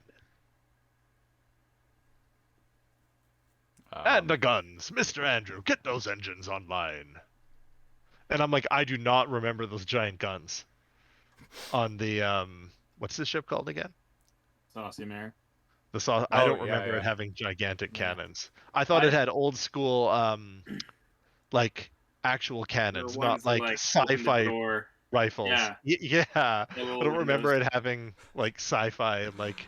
Well, maybe when rail guns. Maybe when Guardians restricted everything, because they mentioned that they're early on in the episode that they're fugitives from the Guardians. There's a bounty on their head, so maybe they installed these giant ass cannons to defend themselves. Rail cannons, yeah. Yeah. A nuclear equipped walking battle tank. Yeah, so we get Andrea running through the shoot the Arabian Nights. And she's surrounded. And again, they say, you're surrounded. I find the animation of her, because she's running toward the camera, and she like stops and does this, whoa, slide. Yeah. It's hard running in heels, man. I wouldn't know. And I mean, I wouldn't know. Well, I wouldn't know at all. Well, I have like fairly, even for a male, I have quite fairly large feet. So even let's say even if I wanted to wear heels, it would be very difficult for me to acquire heels that big. It's possible, my dude. Oh, I know it's possible. But in order to go out of your way and break the bank just for heels, not worth it. Exactly. No. No. If anyone's curious, I have size 13 feet. Which is skinny chicken legs, so he looks like a indeed, character. And indeed, I'm only 5'10" in stature, so my feet are disproportionately large to the rest of me. 13 wide and like 11 and a half like long, like 13 wide. You know how there's like W sizes? I hate that, man. No, shoes never fit me. I do that struggle because when when I was younger, because I've had size 13 feet since I was 12 years old, and when I was younger, it was very uncommon to find shoes above size 12 in stores. It's only been within the past like 15 years or so that it's been pretty easy to find like bigger sizes. Right. So I feel your pain. It's been so weird. It wasn't until I was an adult where I was like, oh wait, I'm not like 13 length because my toes don't go to the end. It's like 13 wide, so I'm like 11 or 12 size, but then 13 wide. Got like big ass fucking hobbit feet, I guess. Speaking of big asses, Andrea runs into a wall and Goes to face off against the police. I use that as a segue because her butt actually looks pretty good. So props to the character designers. Which is weird because they usually don't give people much of a butt in the show. No, but Andrea's looks great. Well, there you go. A lovely damsel, outnumbered, definitely in distress. And then he just stops. Again, surrender or be deleted. You say that like 5 times in the show, and it's like, you were just shooting at her. Why would you be shooting at her and then you stop? It doesn't make any sense. I like Ray Tracer's like moves where he just like dips off of his board. He just and then lands on it. Yeah. Scoops her up and off they go. But the board severs the fronts of the guns. Looks to me like you could use a lift. Yeah. And she's like, I take it that's your favorite pickup line, and he's like, yep, without a doubt. I like that dialogue. Like that's good writing. Yeah. He's like, uh-huh. Oh, I just realized his goggles. It's not just his goggles. Like they're kind of in his head.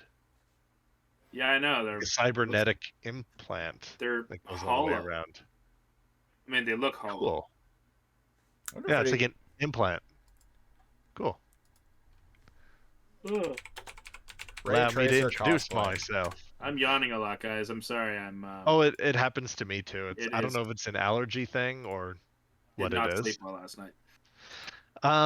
So he's like, allow me to introduce myself. I'm Ray, and he does this motion as if he's pushing up his glasses, but nothing moves. But nothing moves.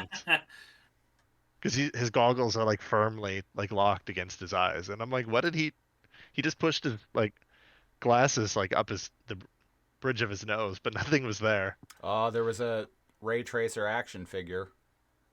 Yeah, I saw that. There was. I think I might acquire that one because yeah. I'm gonna say it now. Ray Tracer, new favorite character on the show. I dig him. I like him. Like again, I barely remember any of him from when I was a kid, but he's great in this. Here's okay. You know the term like character assassination? When like the writers like make a character go way out of his way or whatever. I feel like they went out of their way to make Enzo like this huge douche and make Ray Tracer super likable. Yeah. And I don't like that. I mean, I like that Ray Tracer's likable, but like he's not acting like Enzo would actually act, which bothers me. Mm-hmm. The police are still after them, and I'm like, what are these mooks doing? Surrender or be deleted. Wow, tough choice. Like, again, the 5th time they've said that, and it's just like they've chosen. Well, they chosen when they broke into the prison. Yeah. Also, just cutting off the barrel of guns stop that gun from working. I can understand it can stop the slide, right? But people use sawed-off shotguns. Yeah. I mean, really, it doesn't really do anything. You see that in films all the time. Now, remember when Mouse sliced off Data and Nully's guns? That kind of makes sense. Modem sorry. and fax modem and data Nully. That's right. Fax modem and data Nully. I wasn't even there for that episode, folks. But you know it. In that case, yes, it would absolutely. Because exactly. Because the They've got a slide weapon that has slides. to be functional. Ray says So he's that makes riding. Or it would just blow up in your hand. Gross. Ray says he's riding the next wave out of here and asks Andrea if she cares to join him. And she's like, sorry, but I've got some friends waiting for me. And she kind of like moves her eyes to the side. At Dock 66. Going my way. And he's like, for you, anything. Great accent, Christopher. Yeah. You sounded like a mobster. For For you, anything. Hey, we've got a wise guy over here. Can you? I'm gonna try to like merge like a typical mobster accent with like an Australian accent and see how that. You just did. It was I pretty. kind of good. just did. Yeah. Look out, we got a wise guy over here. It doesn't work. It sounds bad. It's weird. It's merging two worlds, man. I don't like it. So I'm the other better with my German accent, damn it. There you go. You'll get your time. Don't worry. The Germans will get their time. So the other ships has FFG-39. Yeah. What is that? Sorry, guys. That's some Greek action right there. That's some Greek action. I got the ReBoot wiki open. Okay. An homage to the USS Doyle, an Oliver Hazard Perry class frigate. And indeed, these are ReBoot frigates. They look way more advanced than Capacitor's ship. Holy moly. Like the difference of 100 years, right? Like, yeah. Apparently the crew at the time were fans of ReBoot. So that's where the reference comes in, is because the crew of this ship, of the USS Doyle, were all fans of ReBoot. Interesting. Huh.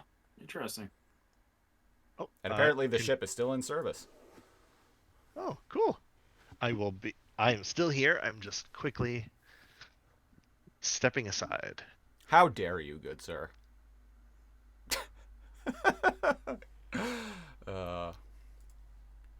All right, so where are we here? Where are we? We're here. We're back at the dock, and Ray Tracer and Andrea like zip on into frame, and because they the capacitor was giving the orders to like prepare to leave, and Enzo is like, no, we're not leaving Andrea. And gunners, prepare to fire. And then Tracer and Andrea like zip on in, just in the nick of time. The head gunman is a one binome with like one eye, and he lifts his eye patch up to talk to Capacitor before like flipping it back down. And I'm like, yeah. What are you doing, man? That's just funny. Yeah, I just noticed that. Yep, and here they come, Andrea and Ray.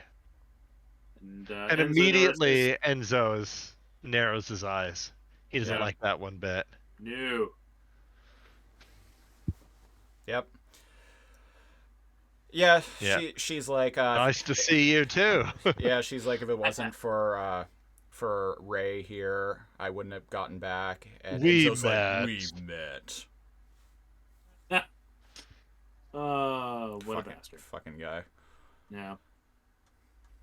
I wish there was more Aussie slang thrown in there. He isn't all like, hey, thanks for saving my girlfriend. I'm sorry I was such a dick to you. Well, he's kind of doubling down now. Yeah.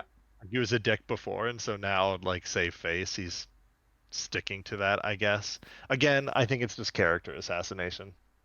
I don't think that's accurate to the character. I think they purposely wrote him abrasive to contrast and introduce Ray to the series.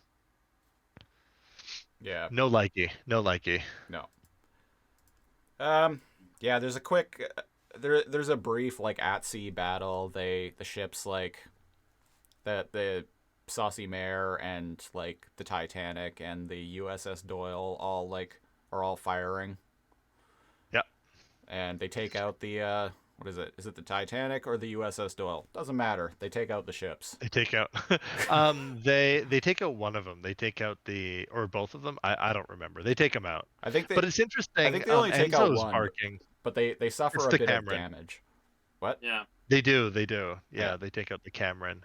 SS Cameron. It's interesting that Enzo's like giving them orders too. I totally thought you said cameraman at first, and I was like, wait, what? Do do do do do do do do. Yeah, Enzo's like barking orders too. Like he's like capacitors number 1 or something like that. Because he's like, gunners, fire at will. I thought he was And it's number 7. interesting. I mean, he is. Or is he number 1?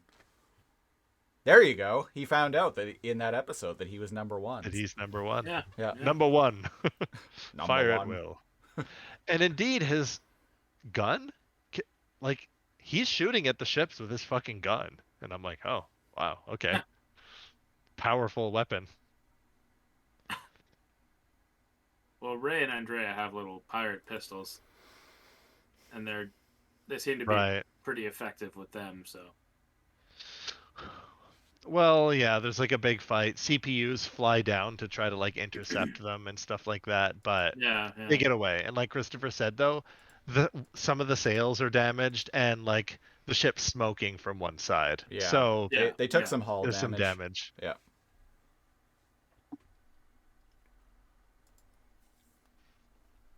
Yeah, and like, yeah, so they're in space now, but they haven't left when they the system. speed up, they jump through the port, Yeah. right, to the net Yeah. after taking out the SS Cameron. I just noticed a small little ship ejects out of the SS Cameron when they take it down. But Weird. Capacitor says, he's like, without the portal generator, we can't escape this system. So they haven't even left the system yet, even though they're in space No, now. I think he meant the system that they just landed in. Mm. That's Perhaps. how I interpreted it. Yeah, sure. But that yeah, works they're for in me. space with like The final frontier. vaporwave, like 3D, like 3D cubes and spheres and Are there any triangles cones, I think. to make the EA logo? The EA logo. Yeah.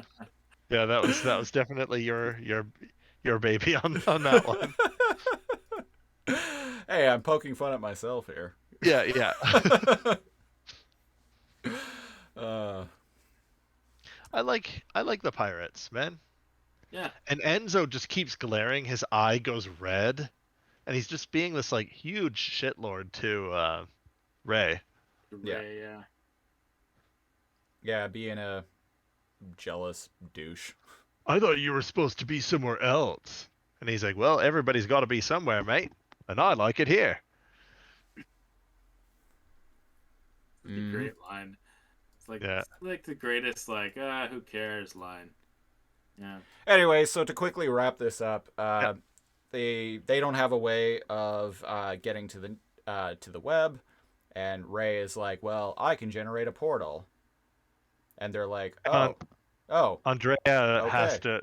Enzo walks away, and Andrea was like, hey, can you please help us get to the web? And he's like, for you, little lady, anything. Something like that. and she's like, yeah, see, I told you he was useful. Yeah, he's totally That not was- just sticking around because of me. I mean, if it works, why not, right? Yeah. And yeah, that episode ends on that That's it. note. That's it. Huh, pleasant chap. Does he ever smile? And Andrea's like, if he does, run very fast. And I'm like, yeah, I can't picture him smiling. Oh, except the awkward smile when like Mungus. What's her fucking name? Mondo? Mongo. Mongo.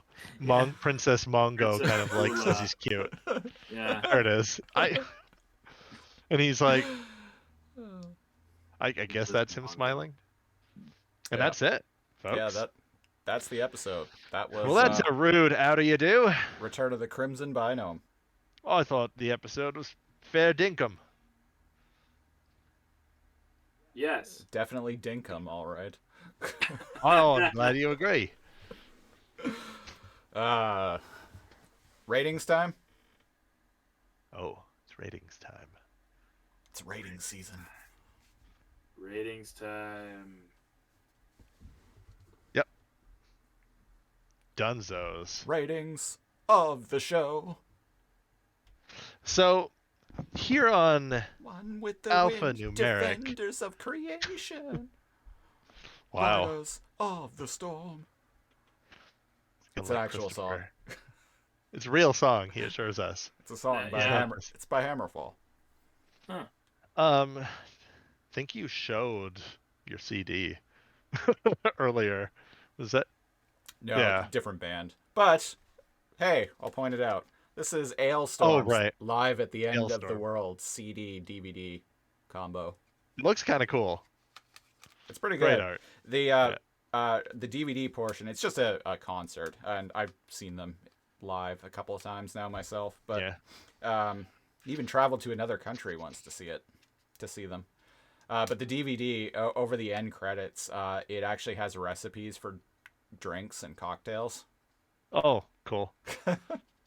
Yeah, neat. Ailstorm, great band. Been listening to them since 2008. So, Sniddler, Christopher Siege. Here on Alphanumeric, we have the Alphanumeric rating system, where each of us individually rate it on a 4-point scale, the episode, starting from the bottom to the top. That was bad, very bad, or this is bad, very bad, to I don't think so, to that was easy enough, and finally, alphanumeric. So the titles of each rating should give you an idea of where they are. Extremely bad, not great, okay, terrific. I'm gonna start with Sniddler myself, Christopher. Yeah, Sniddler. See what you got. I'm gonna give this one a that was easy enough.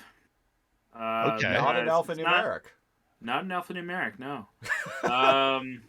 I figured it was easy enough to get through. I mean, it was a good episode, but it wasn't the most memorable one for me. Even though I do love the Crimson Binome, I love anything with the pirates in it. Yeah. But yeah, I think it didn't bother me as didn't bother me all that much, but it did kind of kill the episode, just purely off of Enzo not knowing how to work well with another guy. Yeah, very clearly intimidated for no real reason. And again, if it had been like, as you pointed out, Cal, if it had been like after he saw him hitting on his girlfriend, then that would have been passable. But I just don't understand why he was such a dick to him in the prison. He's never been like that with anyone the entire show. Literally, yeah. I mean, he's been a little hard-hearted here and there, but like he's never just looked at someone and said, "I'm gonna hate on that guy for no reason." I hate this guy for the rest of my life, no matter what. And I'm gonna point my gun at him. Yeah. He usually is like hostile, and then things dissolve, and he comes around. But like, he's a dick. Yeah, he's a dick. It would get. rating. So it gets a. Sorry, what was your rating? That was easy enough. That was easy enough. It gets. See, there's a lot of filler of just people running around, but like I really like Andrea's scene where she goes into the HQ of the prison. Yeah. With Frisket. All of Frisket's scenes are great, including the throwback to Capacitor, like just boinking him on the nose and freezing him, right? The catch-up doesn't waste any time. Oh, you're Enzo? Yeah, we must have aged throughout the games. Well, blow me down. That was quick. It was good. Good reunion. Boom, bust these guys out of prison. Strongman Enzo, everything. Him jarringly being an asshole, I've already talked about. Doesn't fit. Character assassination. But even if he wasn't an asshole,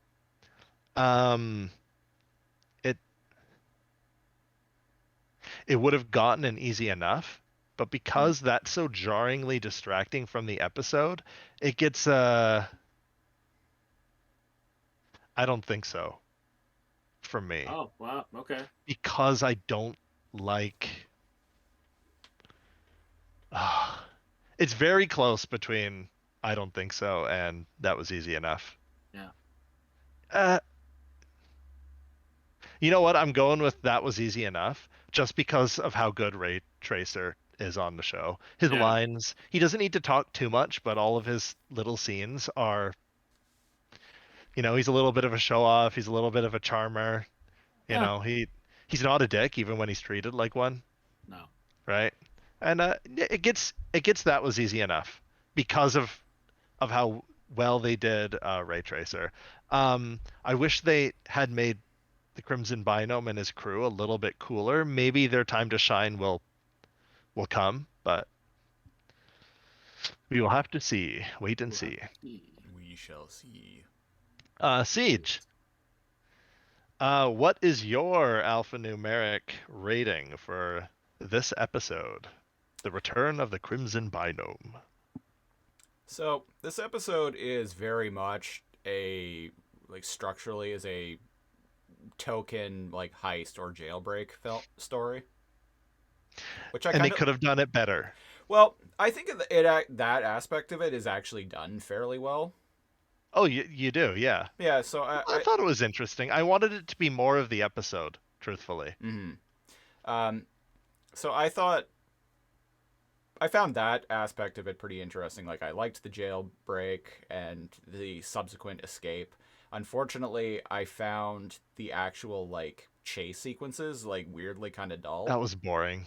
Yeah. It was boring, man. It lent nothing, and it took up way too much of the episode. Yeah, they're like you mentioned, there was too many scenes of people just running around. Yeah. Characters, so many scenes of police chasing them, saying surrender or be deleted. Yeah. After 5 times, you're like, they're not gonna delete me. Yeah. I really like Ray Tracer as a character so far. I think he's great. I like his dialogue. I like the dynamic between him and Andrea. Honestly, I want to see them hook up. You monster. Maybe maybe she doesn't leave Enzo per se, but they take a break and there's an understanding. Her and Ray Tracer go for a spin on the surfboard, if you know what I mean. Okay, I in a different universe, I'm right there with you on that. I'm like, yeah, why not? Hey, she's never been with anyone else, you gotta. Yeah, you gotta, live a little. Yeah, you gotta live a little. Yeah.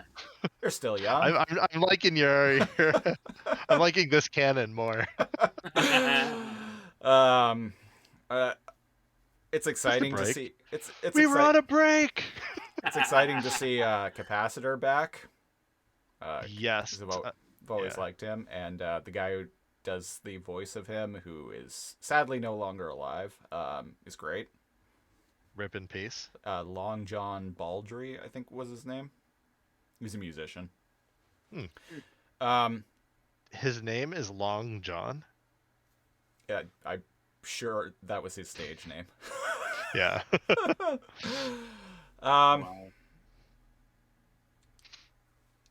We've talked about it a lot already, but Enzo just being an asshole for the sake of being an asshole, really, really takes away. Yeah, it really drags everything in the episode down. And in an episode that already has a lot of boring chase sequences, it's another unnecessary addition. It's another tick in the cons section of the pros and cons. So, as I said, I like Ray a lot, but as we discovered recently on our podcast about Shadow Raiders, War Planets, which we all loved. Yeah, which we all loved. Having great Particularly me. Having great characters doesn't necessarily make an episode of something great. No. Therefore, this episode is getting a I don't think so. Wow. From me. And I think this might be the first time since High Code that I've dished that out. Oh, really? Wow. So not even a this is bad, this is very bad. You're giving it an I don't think so. I'm giving it an I don't think so. Oh, yeah, it's not atrocious. No, it's not atrocious. It is kind of bearable. It's an I don't think Wow. so from me. It's not a high code I don't think so. In fact, if there is ever another spectacularly bad episode of Reboot, I'm going to just rate We're going to it call high it high code. code. Yeah.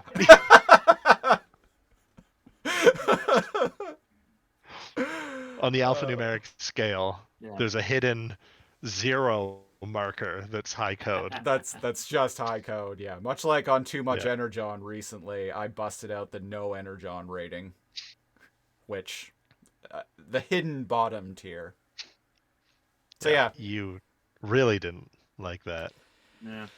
which reminds me, Sniddler was saying off air that some people on Twitter have been querying about what our reasons are for having such disdain for high code as an episode. Yeah. Sniddler, do you wanna take that away? Well, yeah, sure. Why don't I like high code? Because nothing happens. Nothing happens in high code. You learn that Old Man Pearson is a code Was a master. Jedi. We still sorry. we still don't know what that is. We don't know why it's important.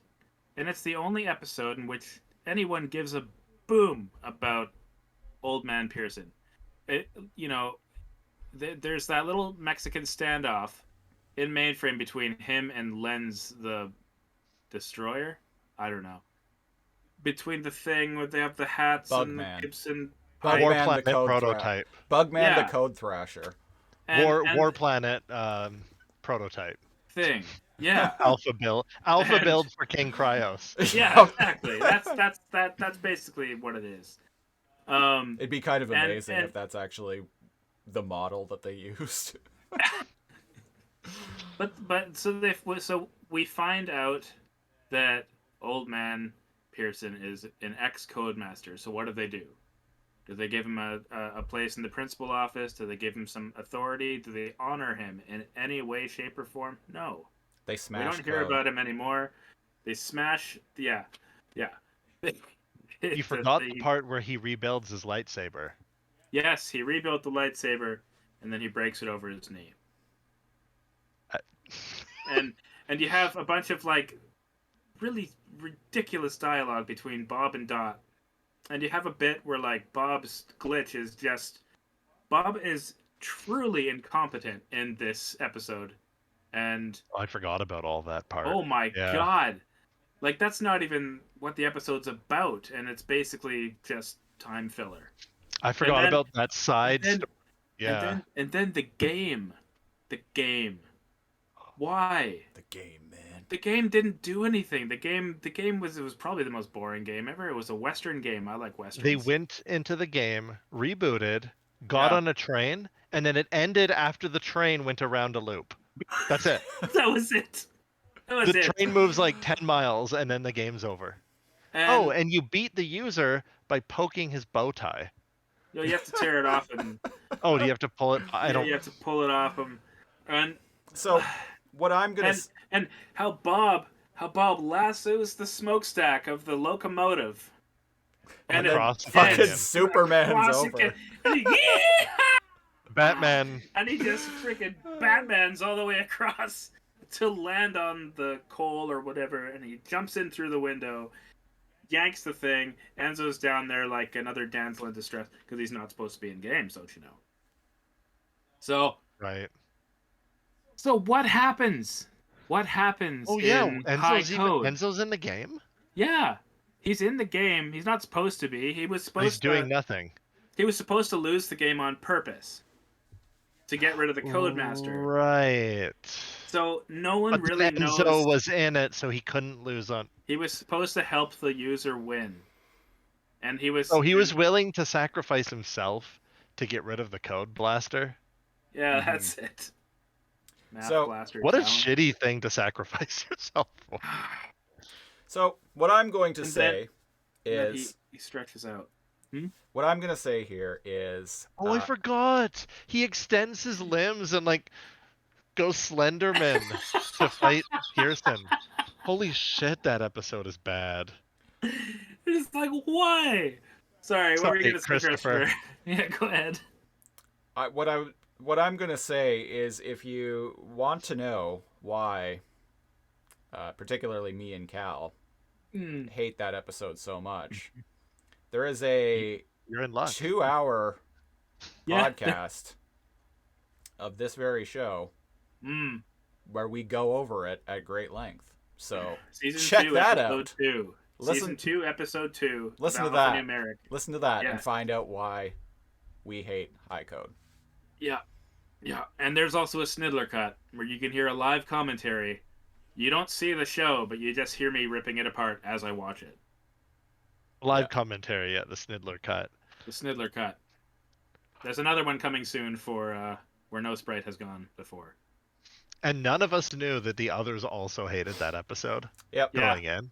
Yeah. So we were all like, oh, we have things to say. And it's like, oh, really? Oh, we're all very much On the same man. page. Yeah. in sync on this. Out of everything, Fabulous. out of everything Christopher and I said, it was our lack of train knowledge. Yeah. Not us shitting on anything of the episode that was Yeah. called out from a fan. And I'm like, go away, man. No, Oh you my God. know who you are. I love you. Yeah. I'm gonna say it on air. Don't hold me back, Christopher. I don't give a fuck about trains. What? NWO. Come get some. Oh. Oh, Turned fantastic. heel.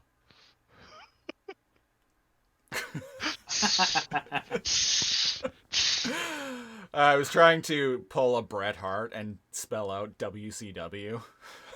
Oh, you were countering with WCW? Well, Bret Hart, after the infamous Montreal screw job happened, Bret Hart, like after it happened, Bret Hart was like, "Well, fuck this," and he live on WWF pay-per-view, he he spells out WCW in the air on camera, and then indeed he jumped ship to WCW. Right. Yeah. And you know what? Fuck yeah. Exactly. Yeah, it's great. Fucked. Yeah. One of the great moments in wrestling history. Anyway, we're Yeah. running out of time here, so let's start wrapping this up. Cal, Thanks for listening to our WWE podcast. get the F Sorry. out. Yeah. That, where can people find us, Cal? You can find us multiple places. You can find us on Facebook at Lasercomb. That's kind of our hub for Lasercomb podcasts. Of which Yeah. there are 5 now. Facebook.com. There are 5. Lasercomb.com slash laser. Is it Lasercomb by itself? LAZORCOMB. Boom. Facebook.com/lasercomb. And you can post reboot memes or like whatever you want there. You can find our War Planet stuff. It's all mixed up there. You can find us also at alphanumeric pod.ca. ALPHANUMERICpodcast.ca. Podcast. I always mix those two up because of the email. Yeah, the email is www.alphanumericpodcast.com. alphanumericpod@outlook.com. Or you can email us if you want to be private at alphanumericpod@outlook.com. Yeah, for all those private messages that you've always wanted to send us. If Slide you into use our the DMs. slide into our DMs on the bird version of Facebook, Twitter. The bird version of Facebook. The bird version of Facebook. Yeah, you can I'm find. tweeting that right now.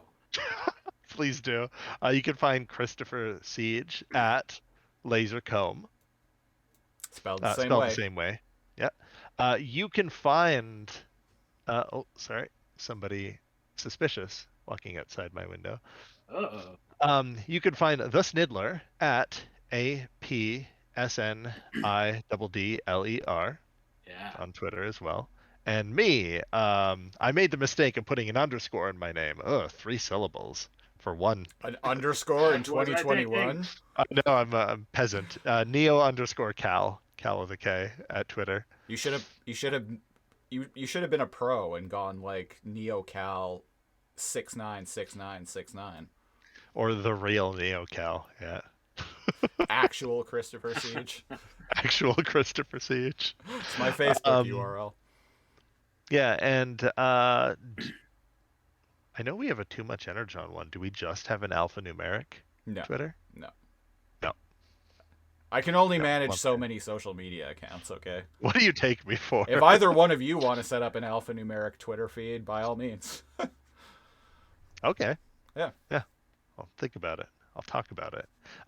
Sniddler understands the Twitterverse and the TikTokverse much more than me. Sorta. I post selfies and like pictures of like ducks. Yeah. So you can be my 16th follower. You wanna? Your sweet 16. Yeah, my sweet 16. I'll remember you forever. All right. You can also find me on Instagram, instagram.com/Christopher Siege, SIEGE. And I have some other podcasts. I do a podcast called Cartoons at Night, where me and a rotating series of guest hosts talk about cartoons aimed at an older audience. There's a new episode of that launching tomorrow, actually. Tomorrow, yeah, wow. Yeah, talking about Stan Lee's Stripperella, and it is. I can't wait to watch that. It is guest hosted by the one and only Lady Glitch, who was on this podcast a few weeks ago. So check that out. Mm-hmm. I also have another podcast called Based On, where me and my partner talk about film adaptations of books and compare the two with one another. First two episodes of that are out now. First one is about Fight Club. Second one's about Hitchhiker's Guide to the Galaxy. Nice.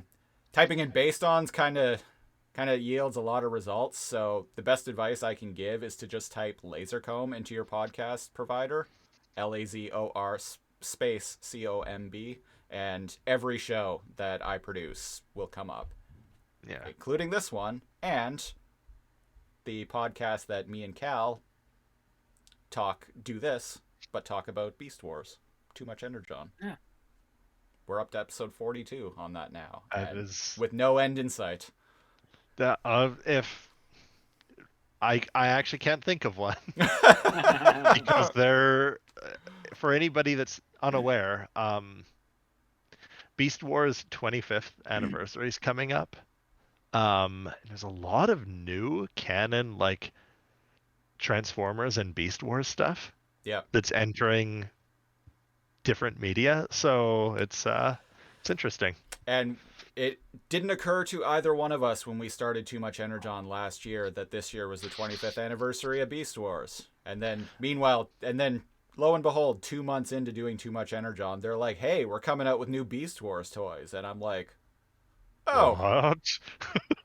And then they're like, "Oh, there's going to be a new Beast Wars related cartoon on Netflix next year." And I'm like, "What?"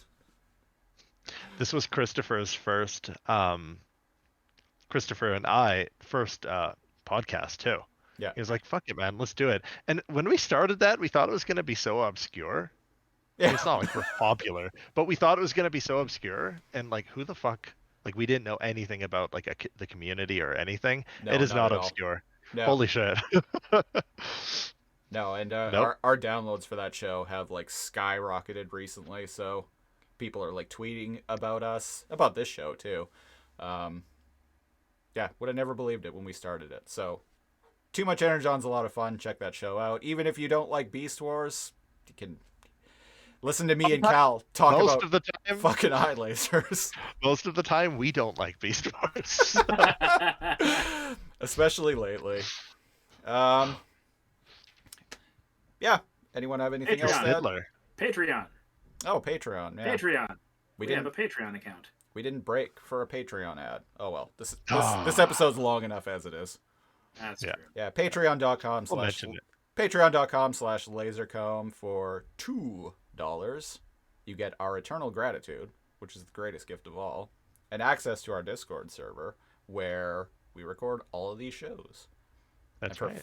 $5, you get that, as well as bonus outtake audio. Like today, I swear we talked for like an hour and a half about random shit. Sometimes we do that. Before we even started recording the episode of this show. So if you want to hear us talk about all manner of things week in and week out, even more so than we do on this show, check that out. Patreon.com/lasercomb. Yeah. Anyway, I think that about does it this week. That about does it. Yeah. I've been one of your hosts, Christopher Siege. I am another host, NeoCal. And I've been your final host, AP Sniddler. And until next week... That's a nice day. Right back at ya.